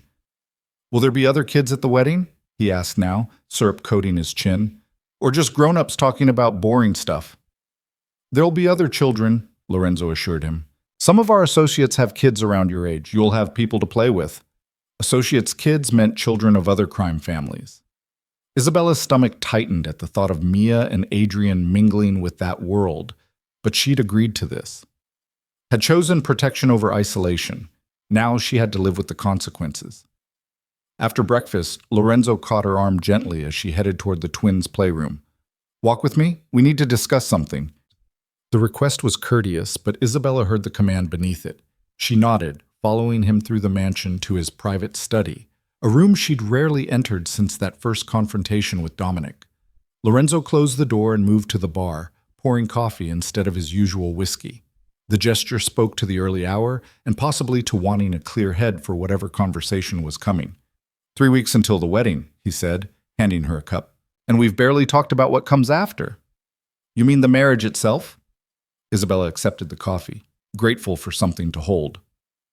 We agreed to separate rooms to keep things focused on the twins. We did.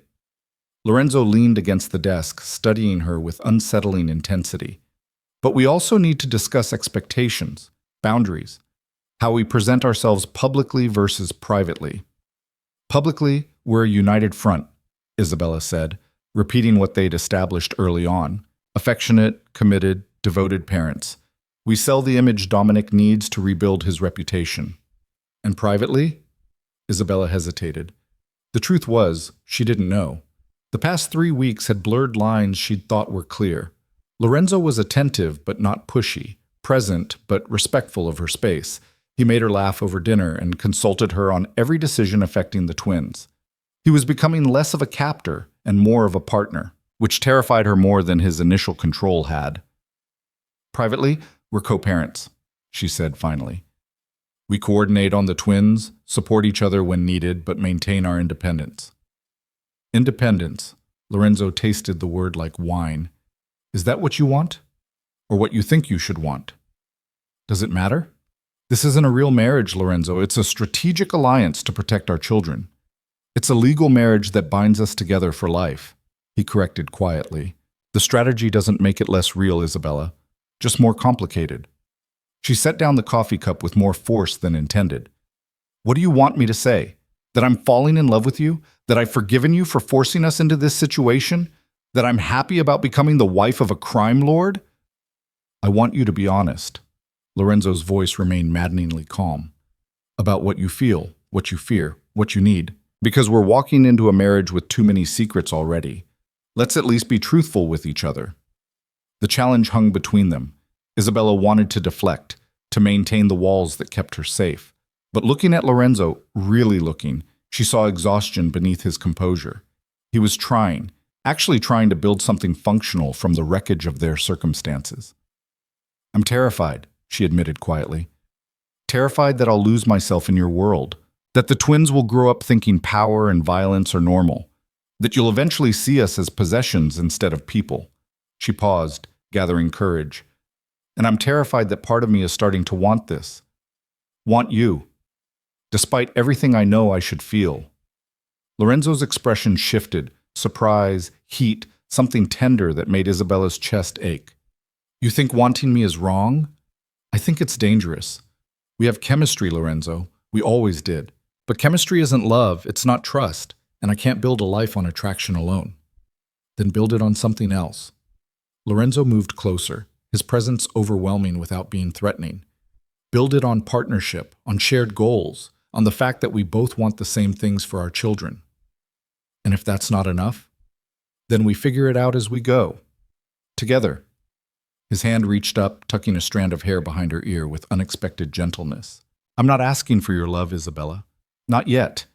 But I am asking for your partnership, your honesty, your willingness to try. The vulnerability in his voice undid her. This wasn't the crime lord making demands. This was a man asking for a chance. Okay, Isabella breathed. I'll try. But you have to try too. No more secrets. No more decisions made without consulting me. We're equals in this, or it doesn't work. Equals, Lorenzo agreed. Partners. In all things. The moment stretched, loaded with possibility and peril. Then Lorenzo's phone shattered the intimacy with its harsh ring. He answered with visible reluctance, his expression darkening as he listened. When? How many? His voice went cold, lethal. Get everyone inside, full lockdown, now. He ended the call and turned to Isabella, his transformation complete. The vulnerable man vanished, replaced by the crime lord she'd always feared. We have a problem. Armed men approaching the estate perimeter. At least 6 vehicles, possibly more. Marco's initiating security protocols. Isabella's blood turned to ice. The twins are already being moved to the safe room with Maria and Dante. Come. Lorenzo was already moving, his hand finding hers with surprising gentleness, despite the urgency. You'll be with them, protected. They ran through hallways that suddenly seemed menacing, past guards materializing with weapons that made Isabella's stomach lurch. This was Lorenzo's world. The violence he'd promised to keep separate from their family, now crashing through the gates like a tsunami. The safe room held more people than last time. Dante stood near the reinforced door, armed and dangerous. Maria had both twins on a sofa, reading to them with forced calm. Several other staff members clustered in corners, their fear palpable. Mia looked up when Isabella rushed in, her small face confused. Mama, what's wrong? Why are we hiding again? Just being extra careful, baby. Isabella gathered both children close, breathing in their shampoo scent, grounding herself in their solid reality. Papa's making sure everything's safe. Is he fighting? Adrian's voice was small, frightened. He's protecting us, Lorenzo answered from the doorway, his tone gentle despite the tension radiating from his frame. And Uncle Marco is helping. We'll be fine. Promise? Mia demanded. I promise. Lorenzo crouched beside them, his hand resting on Adrian's head with infinite care. No one gets through to you. Not while I'm breathing. The vow was absolute, terrifying, and somehow reassuring in its savage certainty. I need to go, Lorenzo said quietly to Isabella. Help Marco coordinate our response. Will you be all right here? No, she wanted to scream. I won't be all right watching you walk into danger. But she was a mother before she was anything else, and mothers didn't fall apart when their children needed strength. We'll be fine, she said, proud her voice didn't shake. Go. Do what you need to do. Just She caught his hand, squeezing hard. Come back. The twins need you. And you? Lorenzo's eyes searched hers. Do you need me to come back? The question was unfair. Loaded with meaning she wasn't ready to unpack. But with danger circling and fear clawing at her throat, Isabella couldn't hide behind walls anymore. Yes, she whispered. I need you to come back. Something blazed in Lorenzo's expression. He lifted her hand to his lips, pressing a kiss to her knuckles that felt like a promise. Then he was gone, the reinforced door sealing them in with a decisive thunk. Time crawled. Dante prowled the room like a caged predator, checking his phone obsessively for updates that came in terse bursts. Isabella held the twins, reading stories in a voice that didn't betray her terror. Maria maintained calm efficiency, organizing snacks and activities to keep everyone distracted. Uncle Dante? Mia's voice pierced the tense silence. Are the bad people going to hurt Papa? Dante stopped pacing, his expression softening as he knelt beside his niece. Your Papa is the smartest, strongest, most dangerous man I know, Piccola. The bad people should be worried about him, not the other way around. But there's lots of them, Adrian pointed out with heartbreaking logic. Papa's just one person. Papa has Uncle Marco and all our guards, and he has something the bad people don't have. Dante tapped Adrian's chest gently. You and Mia and your mama. He'll fight 10 times harder because he's protecting you. That makes him basically unstoppable. The twins accepted this with the faith children have in their parents' invincibility. Isabella wished she could share their certainty. 45 minutes passed, then an hour. Dante's phone buzzed with increasing frequency, his expression cycling through concern, relief, and fury. They're pulling back, he announced finally. The vehicles are retreating, no shots fired on either side.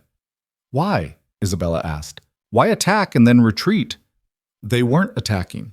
They were testing. Dante's voice was grim. Seeing our response time, our security setup, how many men we have, gathering intelligence. For what? For whatever comes next. Dante met her gaze, his expression serious. Someone wanted to know how protected you and the twins are. Now they know. The implication settled like ice in Isabella's stomach. The wedding was in 3 weeks. Someone was planning something, timing it, preparing for an opportunity. Another 30 minutes crawled by before the door finally unsealed. Lorenzo entered, his suit dusty and face grim but otherwise unharmed. Isabella's relief was so intense it hurt. Papa! Both twins launched themselves at him. Lorenzo caught them, holding tight, his eyes closing briefly as though absorbing their solid reality. I'm here, Bambini. I'm fine. We're all fine. His gaze found Isabella over their heads. It's over. For now. Isabella read the truth in his expression. This wasn't over. It was just beginning. That night, after the twins were finally asleep, their bedtime stories extended by nervous energy and fear, Isabella found Lorenzo in his office, staring at security footage with Marco. The Volkov brothers, Marco was saying, pointing to freeze frames of the vehicles. Russian crime family. They've been trying to expand into our territory for months, and now they know exactly where the twins are kept during emergencies, Lorenzo replied, his voice like winter. They know our protocols, our weak points, our response patterns. We'll adjust everything. New procedures, different safe rooms, increased security. It won't be enough. Lorenzo's fist hit the desk with controlled violence. Not while we're visible targets. Not while every family in the city knows about my children and sees them as leverage. Then what do you want to do? Marco challenged. Cancel the wedding? Go to ground? Start a war with the Volkovs? I want my family safe. Whatever that takes. Isabella stepped into the room, done with being excluded from conversations about her children's lives. Then tell me the truth. All of it. How bad is this? Both men turned. Lorenzo's expression was carefully neutral, but Isabella had learned to read the tension in his shoulders, the tightness around his eyes. The truth is that my enemies now know my greatest weakness, he said quietly. You, Mia, Adrian, they know that threatening you is the fastest way to control me, and they'll absolutely use that. So what do? We accelerate the timeline, get married sooner, solidify the alliance with the Castellinis so we have their resources and protection backing us. And then, Lorenzo paused, his jaw tight. Then we consider relocating. somewhere the twins can grow up with less visibility. You want to leave New York? Isabella's voice rose. This is your empire, your territory. You'd give that up? For them? In a heartbeat. Lorenzo moved toward her, his hands finding her shoulders with gentle intensity. I told you once that my children come first. I meant it. If keeping them safe means walking away from everything I've built, I'll do it. The certainty in his voice stole her breath. This wasn't manipulation or strategy. This was a father choosing his children over his empire. But the wedding is in 3 weeks, Isabella protested. Dominic demanded a month. If we move it up, he'll think we're backing out, trying to undermine, let me handle Dominic. Lorenzo's expression hardened. He'll understand that security trumps his timeline, and if he doesn't, he can go to hell. Marco cleared his throat. I'll contact the Castellinis, explain the situation. See if we can move the wedding to next week without causing a political incident. Do it. Lorenzo's attention never wavered from Isabella. I know this is happening fast, faster than we planned, but our children's safety matters more than my comfort level, Isabella finished. I know, I agree. Let's do whatever keeps them protected. Something in Lorenzo's expression softened. You're stronger than you know. I'm a mother. We're all strong when we have to be. Isabella stepped back, needing space to think. What about the twins? How do we explain accelerating everything? We tell them the truth. An age-appropriate version, anyway. That we're moving the wedding up because we're excited to be a family. That it's a good surprise, not a scary one. Will they believe that? They believe us when we tell them they're safe. They trust us. We have to honor that trust by actually keeping them safe. The weight of that responsibility pressed down on Isabella's chest. She'd spent 3 years protecting the twins alone, making decisions based on limited resources and constant fear.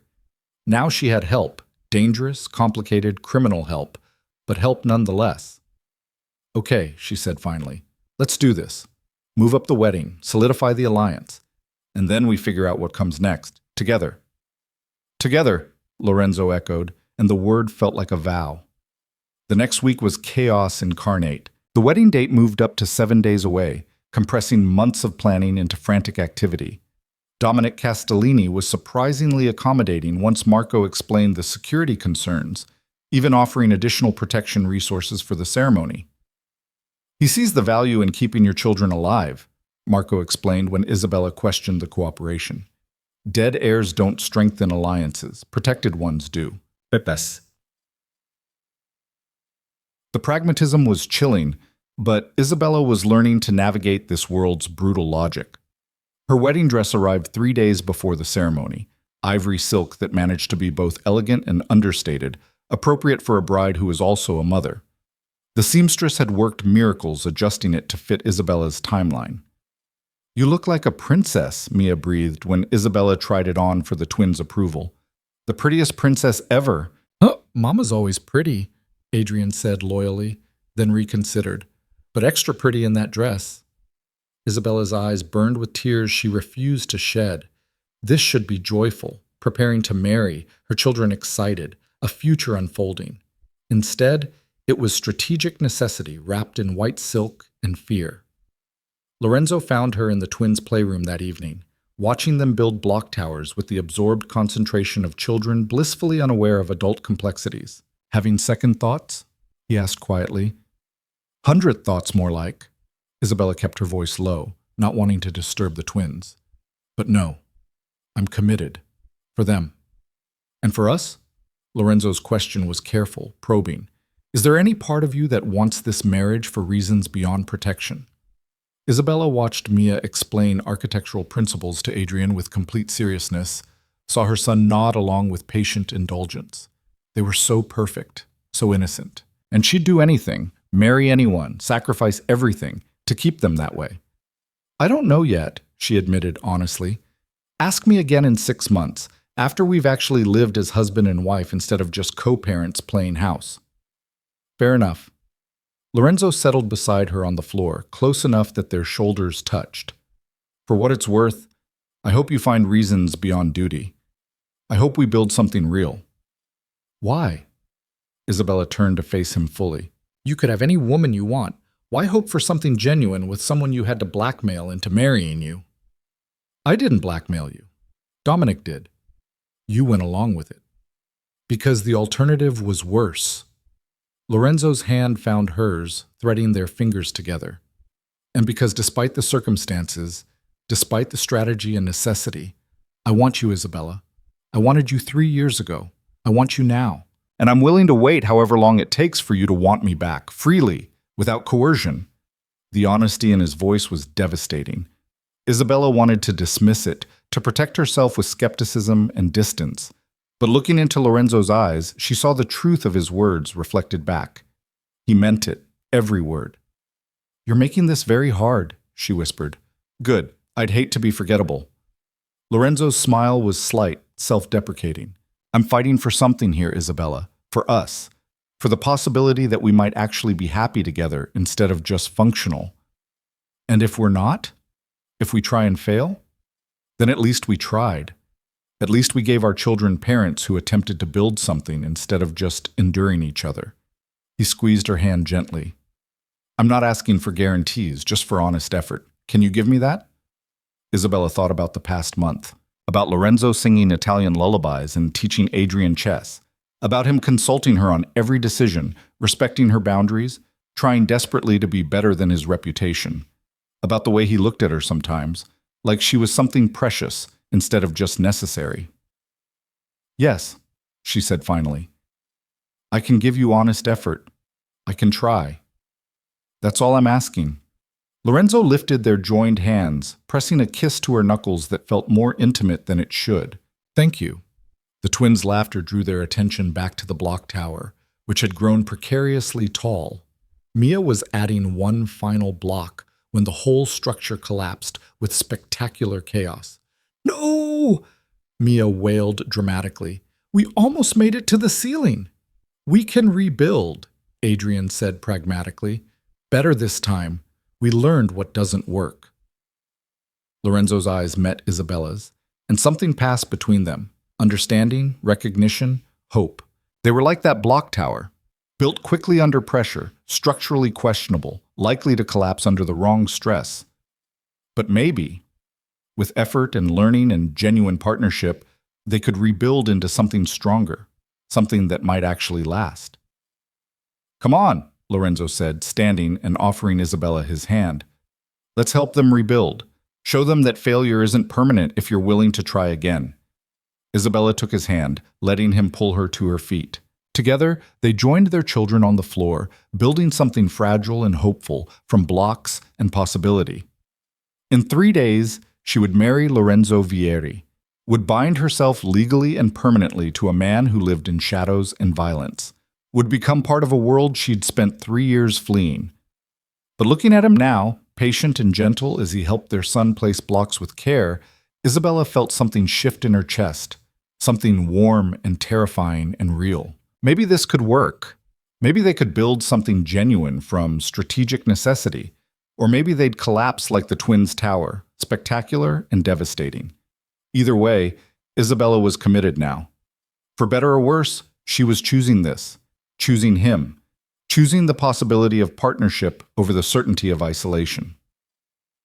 The wedding was 3 days away, and for the first time since Dominic Castellini had walked into their lives with demands and threats, Isabella felt something beyond resignation.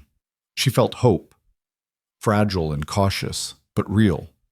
And that terrified her more than any threat ever could, because hope meant vulnerability, meant opening herself to disappointment and heartbreak, meant believing that Lorenzo Vieri, crime lord, dangerous man, father of her children, might actually be capable of the love he claimed to want. Time would tell if her hope was justified or just another beautiful lie in a world built on deception. But Isabella Cruz had survived poverty, single motherhood, and 3 years of running. She could survive hope too, even if it destroyed her in the process. The morning of the wedding arrived with crystalline autumn sunlight that made the estate's gardens look like something from a fairy tale. Isabella woke early, her stomach a tangle of nerves and anticipation, and found a note slipped under her door in Lorenzo's precise handwriting. Today we choose each other. Everything else is just ceremony. L. She pressed the note to her chest, breathing through the emotion that threatened to overwhelm her. 3 days had passed in a blur of final preparations, and quiet moments stolen with Lorenzo, conversations that stretched late into the night, his hand finding hers across dinner tables, the way he looked at her when he thought she wasn't watching. Something was growing between them, something real and terrifying and absolutely impossible to ignore. Maria bustled in with coffee and warm pastries, her eyes suspiciously bright. The twins are already up, pestering Dante about when they can put on their fancy clothes, and your dress is pressed and ready. How are you feeling? Terrified, Isabella admitted. Hopeful. Completely overwhelmed. All of it at once. That sounds about right for a bride. Maria's smile was gentle. For what it's worth, I've worked for Mr. Vieri for 15 years. I've never seen him like this. Softer, more present, actually happy. You've changed him, Miss Cruz, in all the best ways. He's changed me too, Isabella whispered. I'm just not sure if that's good or dangerous. Maybe it's both. Maybe the best things always are. 2 hours later, Isabella stood in her ivory dress while a team of stylists worked their magic. Her dark hair was swept into an elegant updo, loose curls framing her face. Makeup enhanced without transforming. She still looked like herself, just polished to shine. The twins burst in wearing matching formal wear that made Isabella's throat close with love. Mia twirled in her flower girl dress, a confection of blush pink that made her look like a tiny princess. Adrian tugged at his miniature suit, uncomfortable but undeniably handsome. Mama, you're so pretty, Mia breathed, her eyes wide. Papa's gonna cry when he sees you. Papa doesn't cry, Adrian corrected with 3-year-old certainty. Everyone cries at weddings, Mia insisted. It's a rule. Isabella gathered them both close, breathing in their familiar scent. You two are the best parts of my life. You know that, right? Everything I do is for you. We know, Mama. Adrian's small hand patted her arm. And we love you, and Papa, and Uncle Marco, and Uncle Dante. We're a family now, a real one. The simplicity of his acceptance destroyed her. Isabella blinked back tears, unwilling to ruin her makeup before the ceremony even started. Dante appeared in the doorway, looking sharp in his tuxedo and uncharacteristically serious. It's time. The guests are seated. Lorenzo's at the altar looking like he's about to face a firing squad, which is basically what a Vieri wedding feels like. His expression softened. You look beautiful, Isabella, truly. Thank you for everything, for accepting us, for protecting the twins, for being the family I didn't know we needed. We're the ones who should thank you, Dante replied quietly. You gave Lorenzo something he'd given up hoping for, a reason to be better. And you gave us those 2 perfect kids to spoil. We're the lucky ones here. The ceremony was being held in the estate's formal gardens, transformed into an elegant wonderland of white flowers and golden light. 200 guests filled white chairs, crime families from across the East Coast, all dressed in their finest, all watching with calculating eyes. This wasn't just a wedding. It was political theater, a display of power and alliance that would ripple through the criminal underworld for years. Isabella took her position at the garden entrance, her hand trembling slightly on Dante's arm. He'd volunteered to walk her down the aisle, a gesture that had made her cry when he'd offered. You've got this, he murmured. Just look at Lorenzo, forget everyone else. This moment is yours. The music started, a string quartet playing something classical and beautiful. Mia went first, scattering rose petals with intense concentration and theatrical flair. Adrian followed, carrying the rings on a small pillow, with the solemnity of someone entrusted with sacred treasure. Then it was Isabella's turn. She stepped into the garden and everything else fell away. The 200 guests, the political implications, the danger circling their lives. None of it mattered, because at the end of the aisle, standing beneath an arch of white roses, was Lorenzo. He wore a black tuxedo that made him look devastating, elegant, dangerous, but his eyes held only tenderness as he watched her approach. And when she was close enough to see his expression clearly, Isabella realized Mia had been right. Lorenzo Vieri was crying, not sobbing, just 2 tears tracking down his face that he didn't bother to wipe away. He smiled through them, his hand extended to take hers as Dante transferred her care with a gentle squeeze of her fingers. You're breathtaking, Lorenzo whispered, his voice rough with emotion. And you're mine. Finally, officially mine. We're each other's, Isabella corrected softly. That was the deal. Best deal I've ever made. The officiant began the ceremony, but Isabella barely heard the words. She was lost in Lorenzo's eyes, in the warmth of his hand holding hers, in the reality that this was happening. She was marrying this man, binding her life to his, choosing partnership over fear. Do you, Lorenzo Vieri, take Isabella Cruz to be your lawfully wedded wife, to have and to hold, in sickness and in health, for richer or poorer, as long as you both shall live? I do. Lorenzo's voice carried absolute certainty. I absolutely do. And do you, Isabella Cruz, take Lorenzo Vieri to be your lawfully wedded husband, to have and to hold, in sickness and in health, for richer or poorer, as long as you both shall live? Isabella looked at Lorenzo, really looked. She saw the crime lord and the father, the dangerous man, and the one who sang lullabies in Italian, the one who'd forced her hand and the one who was trying desperately to earn her love freely. She saw complexity and contradiction, darkness and hope, everything she feared and everything she was beginning to want. I do, she said clearly. I choose you. I choose us. Something blazed in Lorenzo's expression. Triumph, gratitude, love so fierce it took her breath. By the power vested in me, I now pronounce you husband and wife. Lorenzo, you may kiss your bride. Lorenzo's hands cupped her face with infinite gentleness. Thank you, he whispered, for giving me this chance. I'll spend the rest of my life proving I deserved it. Then he kissed her, and the world disappeared into sensation and heat. It was tender and consuming, a promise and a claiming all at once. Isabella melted into it, into him, letting herself feel everything she'd been fighting for weeks. Want, hope, the terrifying possibility of love. The guests erupted into applause. Mia cheered loudly, Adrian clapped with dutiful enthusiasm, and Isabella and Lorenzo pulled apart slowly, smiling at each other like fools. Hello, husband, Isabella said. Hello, wife. Lorenzo's smile was transformative. Ready to face 200 criminals pretending to be happy for us? As long as you're beside me. Always. That's the vow I just made, and I keep my promises.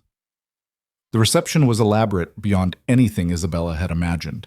A 10-course meal, champagne that probably cost more per bottle than her monthly rent used to be, and a band that drew people onto the dance floor in elegant waves. The twins were in heaven, running between tables with other children, stuffing themselves with cake, and generally being adorable.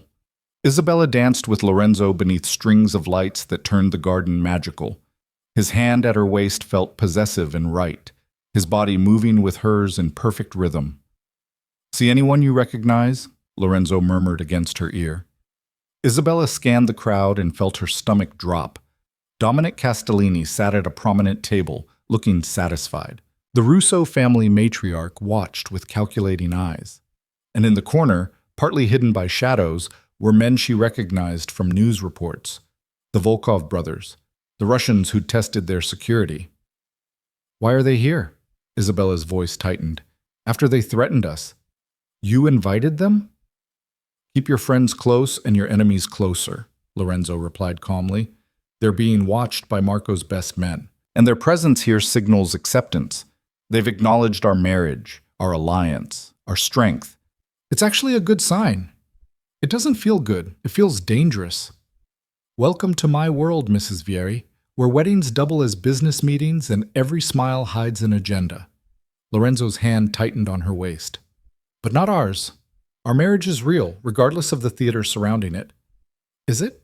Isabella challenged quietly. Real? Or just less fake than it could be?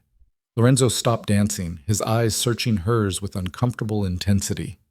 You tell me. What do you feel right now, in this moment? Truth only. Isabella's heart hammered.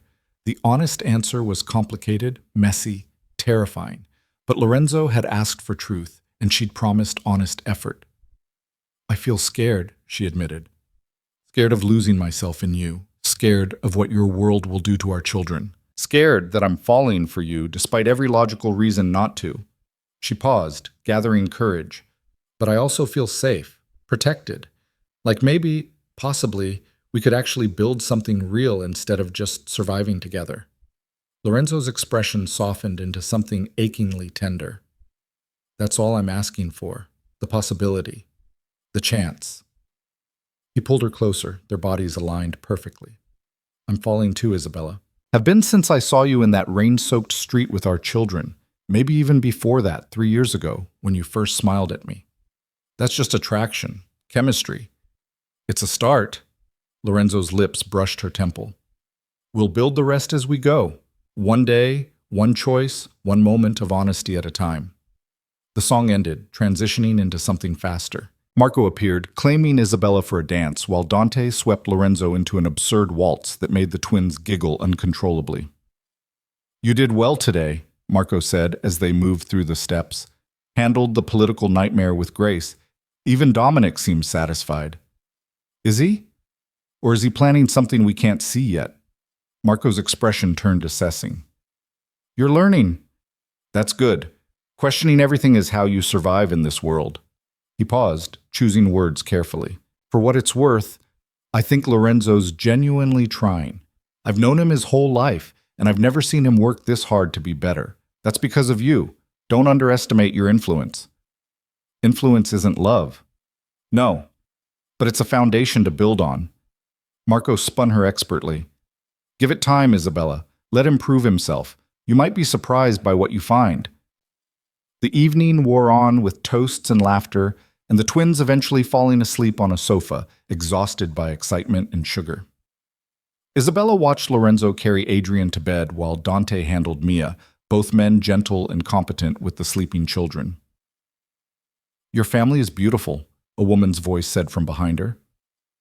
Isabella turned to find Sofia Castellini, Dominic's niece and Lorenzo's former fiancée, watching the scene with unreadable eyes. She was stunning in a navy dress, her dark hair swept into an elegant chignon. Thank you, Isabella said carefully, unsure where this conversation was heading. I owe you gratitude, actually. Sofia's smile was genuine. You freed me from a marriage I didn't want, gave me the chance to be with the man I actually love.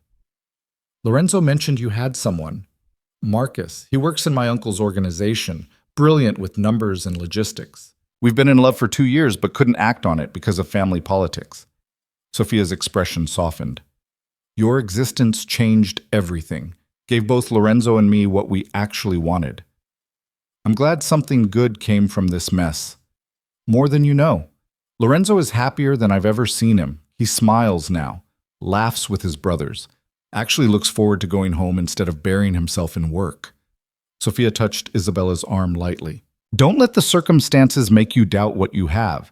I've seen enough arranged marriages to know when there's real feeling underneath. You two have it. Don't waste it. The unexpected kindness made Isabella's eyes burn. Thank you for understanding, for not hating me for ruining your engagement. You didn't ruin anything. You revealed truth. Sofia smiled. Now go dance with your husband. The night's almost over, and tomorrow you start building your actual life together. Isabella found Lorenzo saying goodbye to guests, playing the gracious host with practiced ease. But when he saw her approaching, his entire face transformed, softening, warming, becoming genuine. Dance with me again? She asked. One more before everyone leaves? I'll dance with you until dawn if you want. Lorenzo drew her close as the band struck up something slow and romantic. Having regrets yet? Constantly, but none about marrying you. Isabella rested her head against his chest, hearing his heart beat steady and strong. This is insane. All of it. But maybe insane is better than safe and lonely. I'll take insane with you over sane without you any day. They swayed together as the garden slowly emptied, guests departing with varying levels of sincerity in their congratulations. Finally, it was just family. Marco and Dante, Maria and the house staff cleaning up quietly, and Isabella and Lorenzo still moving to music only they could hear. What happens now? Isabella asked quietly. Tomorrow. Next week. The rest of our lives. What does it actually look like? We figure it out together, Lorenzo replied. We raise our children. We learn to trust each other. We build something neither of us expected but both of us need. He pulled back enough to meet her eyes. And we take it one day at a time. No expectations beyond honesty and effort. And love? Do we hope for that too? Lorenzo's hand cupped her face, his thumb tracing her cheekbone with reverent gentleness. I already love you, Isabella. Have for a while now, even though I know it's too soon and too complicated and probably unwelcome. But it's true. So yes, I hope for love. I hope you'll eventually feel the same. The confession stole her breath. Isabella wanted to say it back, to match his vulnerability with her own. But the words stuck in her throat, too terrifying to release. I'm not there yet, she whispered instead, but I'm getting closer. Every day, every moment with you, I feel myself falling despite everything telling me not to. Then fall, Lorenzo urged softly. I'll catch you, I promise. The next morning, Isabella woke in Lorenzo's bed for the first time, wrapped in expensive sheets and her husband's arms. Sometime during the night, they'd migrated to the same room, seeking warmth and comfort without discussion or decision. She'd slept better than she had in years. Lorenzo stirred, his arms tightening around her. Good morning, wife. Good morning, husband. Isabella turned to face him, studying his features in the early light. He looked younger like this, vulnerable and unguarded. We should probably get up. The twins will be awake soon. Let Maria handle breakfast for once. I want to just hold you a little longer. So Isabella stayed, letting herself be held, feeling the steady rhythm of Lorenzo's breathing, the solid warmth of his body against hers. This was intimacy without pressure, closeness without demands. It was startlingly peaceful. What are you thinking? Lorenzo asked after a comfortable silence. That this is nice, being here with you. Not fighting it anymore. Just wait until I start snoring or hogging the blankets. You'll fight it then. Isabella laughed, the sound surprising her. We haven't even discussed sleeping arrangements. I thought we agreed on separate rooms.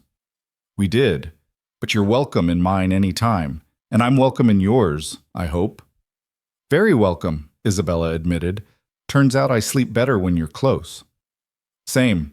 Who knew a crime lord and his reluctant wife would be such compatible sleepers? Compatible in other ways, too, apparently. Isabella's hand rested on his chest, feeling his heart beat beneath her palm. You're not what I expected, Lorenzo. Not entirely, anyway. What did you expect? A monster. Someone who'd control and dominate and never listen. But you're trying so hard to be better. To be the father the twins deserve. The husband I might actually want instead of just tolerate. Lorenzo's expression turned serious. I'm not a good man, Isabella. My hands are stained with things you don't want to know about. My business involves violence and moral compromise and decisions that haunt me. I can't change that past. I know, but you can choose how you move forward, how you treat your family, what kind of father you are. Isabella's hand found his face, tracing the sharp line of his jaw. You're choosing to be better. That matters more than perfect. I'll keep choosing better every day, for you and the twins. Lorenzo kissed her palm. That's my promise. My vow. The twins burst into the room without knocking, jumping on the bed with abandon and destroying the peaceful moment with joyful chaos. Mama, Papa, you're in the same bed, Mia announced with 3-year-old directness. Because married people share beds sometimes, Lorenzo explained calmly, pulling both children into a tangled hug. Did you sleep well, Bambini? So good, Adrian reported. I dreamed about cake. Me too, Mia agreed. The biggest cake in the world. Can we have cake for breakfast? Absolutely not, Isabella laughed. Real food first, then maybe cake for dessert later. They spent the morning as a family, breakfast together, playing in the garden, reading stories in the library. It was startlingly normal, almost boring in its domesticity. And it was perfect. That afternoon, while the twins napped, Lorenzo took Isabella to his office with unusual solemnity. Papers covered his desk, legal documents, contracts, things that made Isabella's stomach tighten with apprehension. What's all this? Our future. Multiple options laid out for us to discuss and decide together. Lorenzo gestured to the documents. Option 1. We stay in New York, maintain high security, and I gradually transfer more operational control to Marco so I can be more present with the family. Risk level, moderate to high. Option 2? Isabella's voice was tight. We relocate to the estate I own in Tuscany, Beautiful countryside, excellent schools, enough distance from my business that the twins can grow up relatively normal. I'd still run operations remotely, but with significantly reduced visibility, risk level, low to moderate. And option 3? Lorenzo's expression was carefully neutral. I walk away entirely.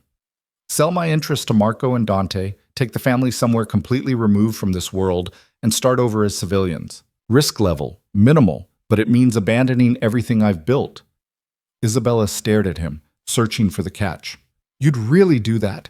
Give up your entire empire? For my children's safety? In a heartbeat. For a real marriage instead of a strategic one? Absolutely. Lorenzo's eyes held hers with devastating honesty. I meant what I said, Isabella. You and the twins come first. If you want out of this world, we'll get out, together. The offer was staggering, sacrificial. Everything she'd wanted when she first ran 3 years ago, now laid at her feet freely. But something had changed in those 3 years. Isabella had changed. What do you want? She asked carefully. Not what's strategic or safe or best for everyone else. What do you actually want? Lorenzo was quiet for a long moment, his gaze distant. I want to keep some part of what I've built. It's who I am, for better or worse. But I also want my children to grow up without fear, and I want you to be happy instead of just surviving. He focused on her again. So I'd choose option 2, relocate to Italy, maintain oversight of the business remotely, but live far enough away that the twins can have childhood instead of just security protocols. What about Marco and Dante? Your brothers? Would visit often, would help run things here while I'm abroad. They understand that family comes first. Lorenzo reached for her hand. But this isn't my decision alone, it's ours. Both of us have to choose the path forward. Isabella looked at the documents representing 3 completely different futures. Staying meant danger and familiarity. Italy meant safety and adjustment. Civilian life meant peace, and Lorenzo's potential resentment for what he'd sacrificed. I don't want you to resent me, she said quietly. If you give up everything for us and then hate me for it later, that won't happen. Because it wouldn't be giving up for you. It would be choosing you. There's a difference. Lorenzo's hand squeezed hers. Whatever we decide together. No resentment, just partnership. Isabella thought about Mia and Adrian, about the kind of childhood she wanted for them. Thought about the garden and the library and the security that suffocated. Thought about Lorenzo, trying so hard to balance who he was with who he wanted to be. Italy, she decided. Option 2. We relocate to Tuscany. You maintain enough business involvement to stay engaged but not consumed. The twins grow up with more freedom but still protected. And we... She paused, gathering courage. We build a real marriage in a place that isn't weighed down by New York's dangers and politics. Lorenzo's relief was palpable. You're sure? It means leaving the only home you've known, learning a new language, adjusting to a completely different life. I've been adjusting my whole life. This time I'm doing it with resources and support instead of alone. Isabella smiled. Besides, the twins should know their Italian heritage, and I've always wanted to see Tuscany. Then Tuscany it is. Lorenzo pulled her into his arms, holding tight. We'll leave within the month. Give Marco time to transition operations. Get the twins settled. Start fresh in a place where we're just a family instead of a strategic alliance. Will it really be that simple? Probably not, but we'll face complications together, as partners, as husband and wife. Lorenzo pulled back enough to meet her eyes. Thank you for choosing us, for giving this marriage a real chance instead of just enduring it. Thank you for making it worth choosing. They kissed then, slow and deep, sealing the decision with tenderness and heat. When they finally broke apart, both slightly breathless, Lorenzo rested his forehead against hers. I love you, he whispered. I know it's still too soon for you to say it back, but I wanted you to know what I feel is real. It's not strategy or necessity, it's just truth. Isabella's heart cracked open, letting in light and feeling and terrifying vulnerability. She wasn't quite ready to say the words back, but she was closer than she'd ever been. Ask me again in Italy, she said softly, after we've built our life there, after the twins are settled and happy. after we've proven we can actually do this. Ask me then, and I think my answer might surprise you. I'll hold you to that, Mrs. Vieri. I'm counting on it, Mr. Vieri. 6 months later, Isabella stood in the garden of their Tuscan estate, watching the twins chase butterflies through lavender fields that seemed to stretch forever. The villa was old stone and climbing roses, with gardens that put the New York estate to shame and views that made her breath catch every morning. Lorenzo had kept his promise. He ran his business remotely, traveling to New York only when absolutely necessary, and always returning within days instead of weeks. Marco and Dante visited monthly, spoiling the twins relentlessly and maintaining the connection to family. The twins had flourished. Mia spoke Italian with the rapid fluency of childhood, chattering with the local children in the village school she attended. Adrian had discovered a love of painting, the villa's converted studio filled with his colorful explorations. They were happy, genuinely, simply happy. And Isabella had discovered something she hadn't expected, peace. Not the absence of challenge or difficulty. They still argued sometimes, still navigated the complexities of merging two lives into one functional whole. But the underlying foundation was solid. Trust had grown, partnership had deepened, and love, that terrifying, beautiful thing, had blossomed quietly between them like the roses climbing their villa walls. Lorenzo found her in the garden as the sun painted everything golden. He wrapped his arms around her from behind, chin resting on her shoulder. "Penny for your thoughts, wife. Just thinking how different everything is from 6 months ago, how far we've come. Any regrets?"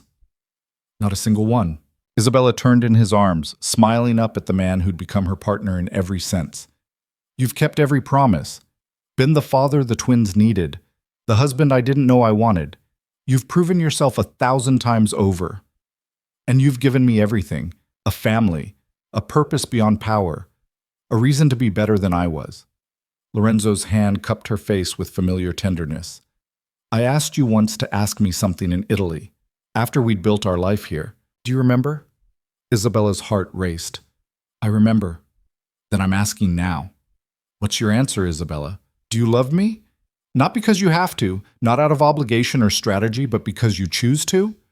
The question hung between them like sunrise, full of possibility and promise and the terrifying beauty of truth. Isabella looked into Lorenzo's eyes and saw everything that mattered. The father reading bedtime stories in Italian, the husband who consulted her on every decision, the man who'd given up an empire for his family's happiness, the partner who'd earned her trust one honest moment at a time. She saw the crime lord and the devoted father, the dangerous man and the gentle one, all the contradictions and complexities that made up Lorenzo Vieri, her husband, her children's father, the man she'd chosen despite every logical reason not to. "Yes," she breathed, the word coming easily now. "I love you, Lorenzo. Completely. Impossibly. Against all odds and despite all the reasons I shouldn't.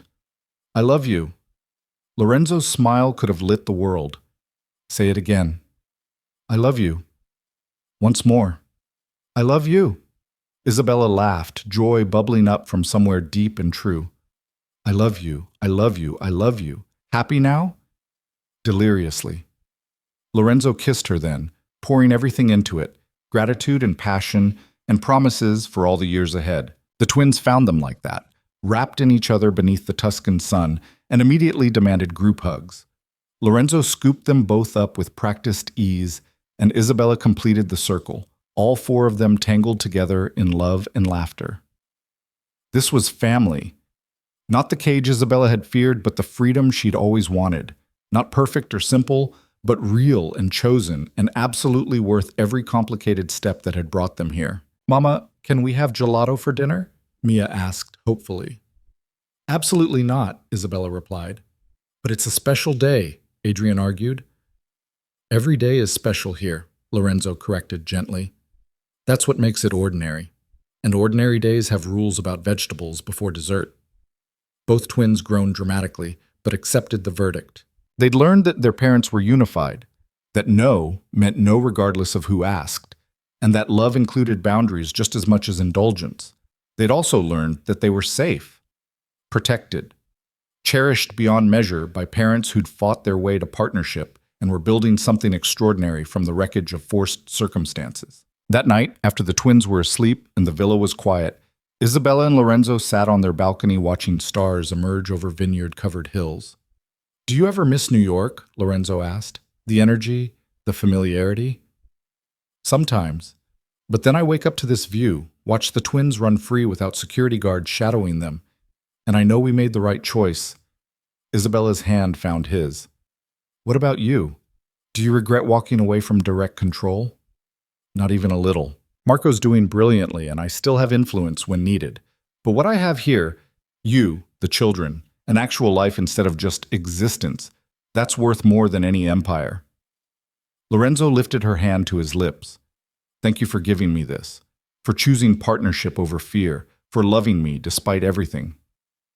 Thank you for earning it, for proving that change is possible, for being the man I needed instead of just the one I feared."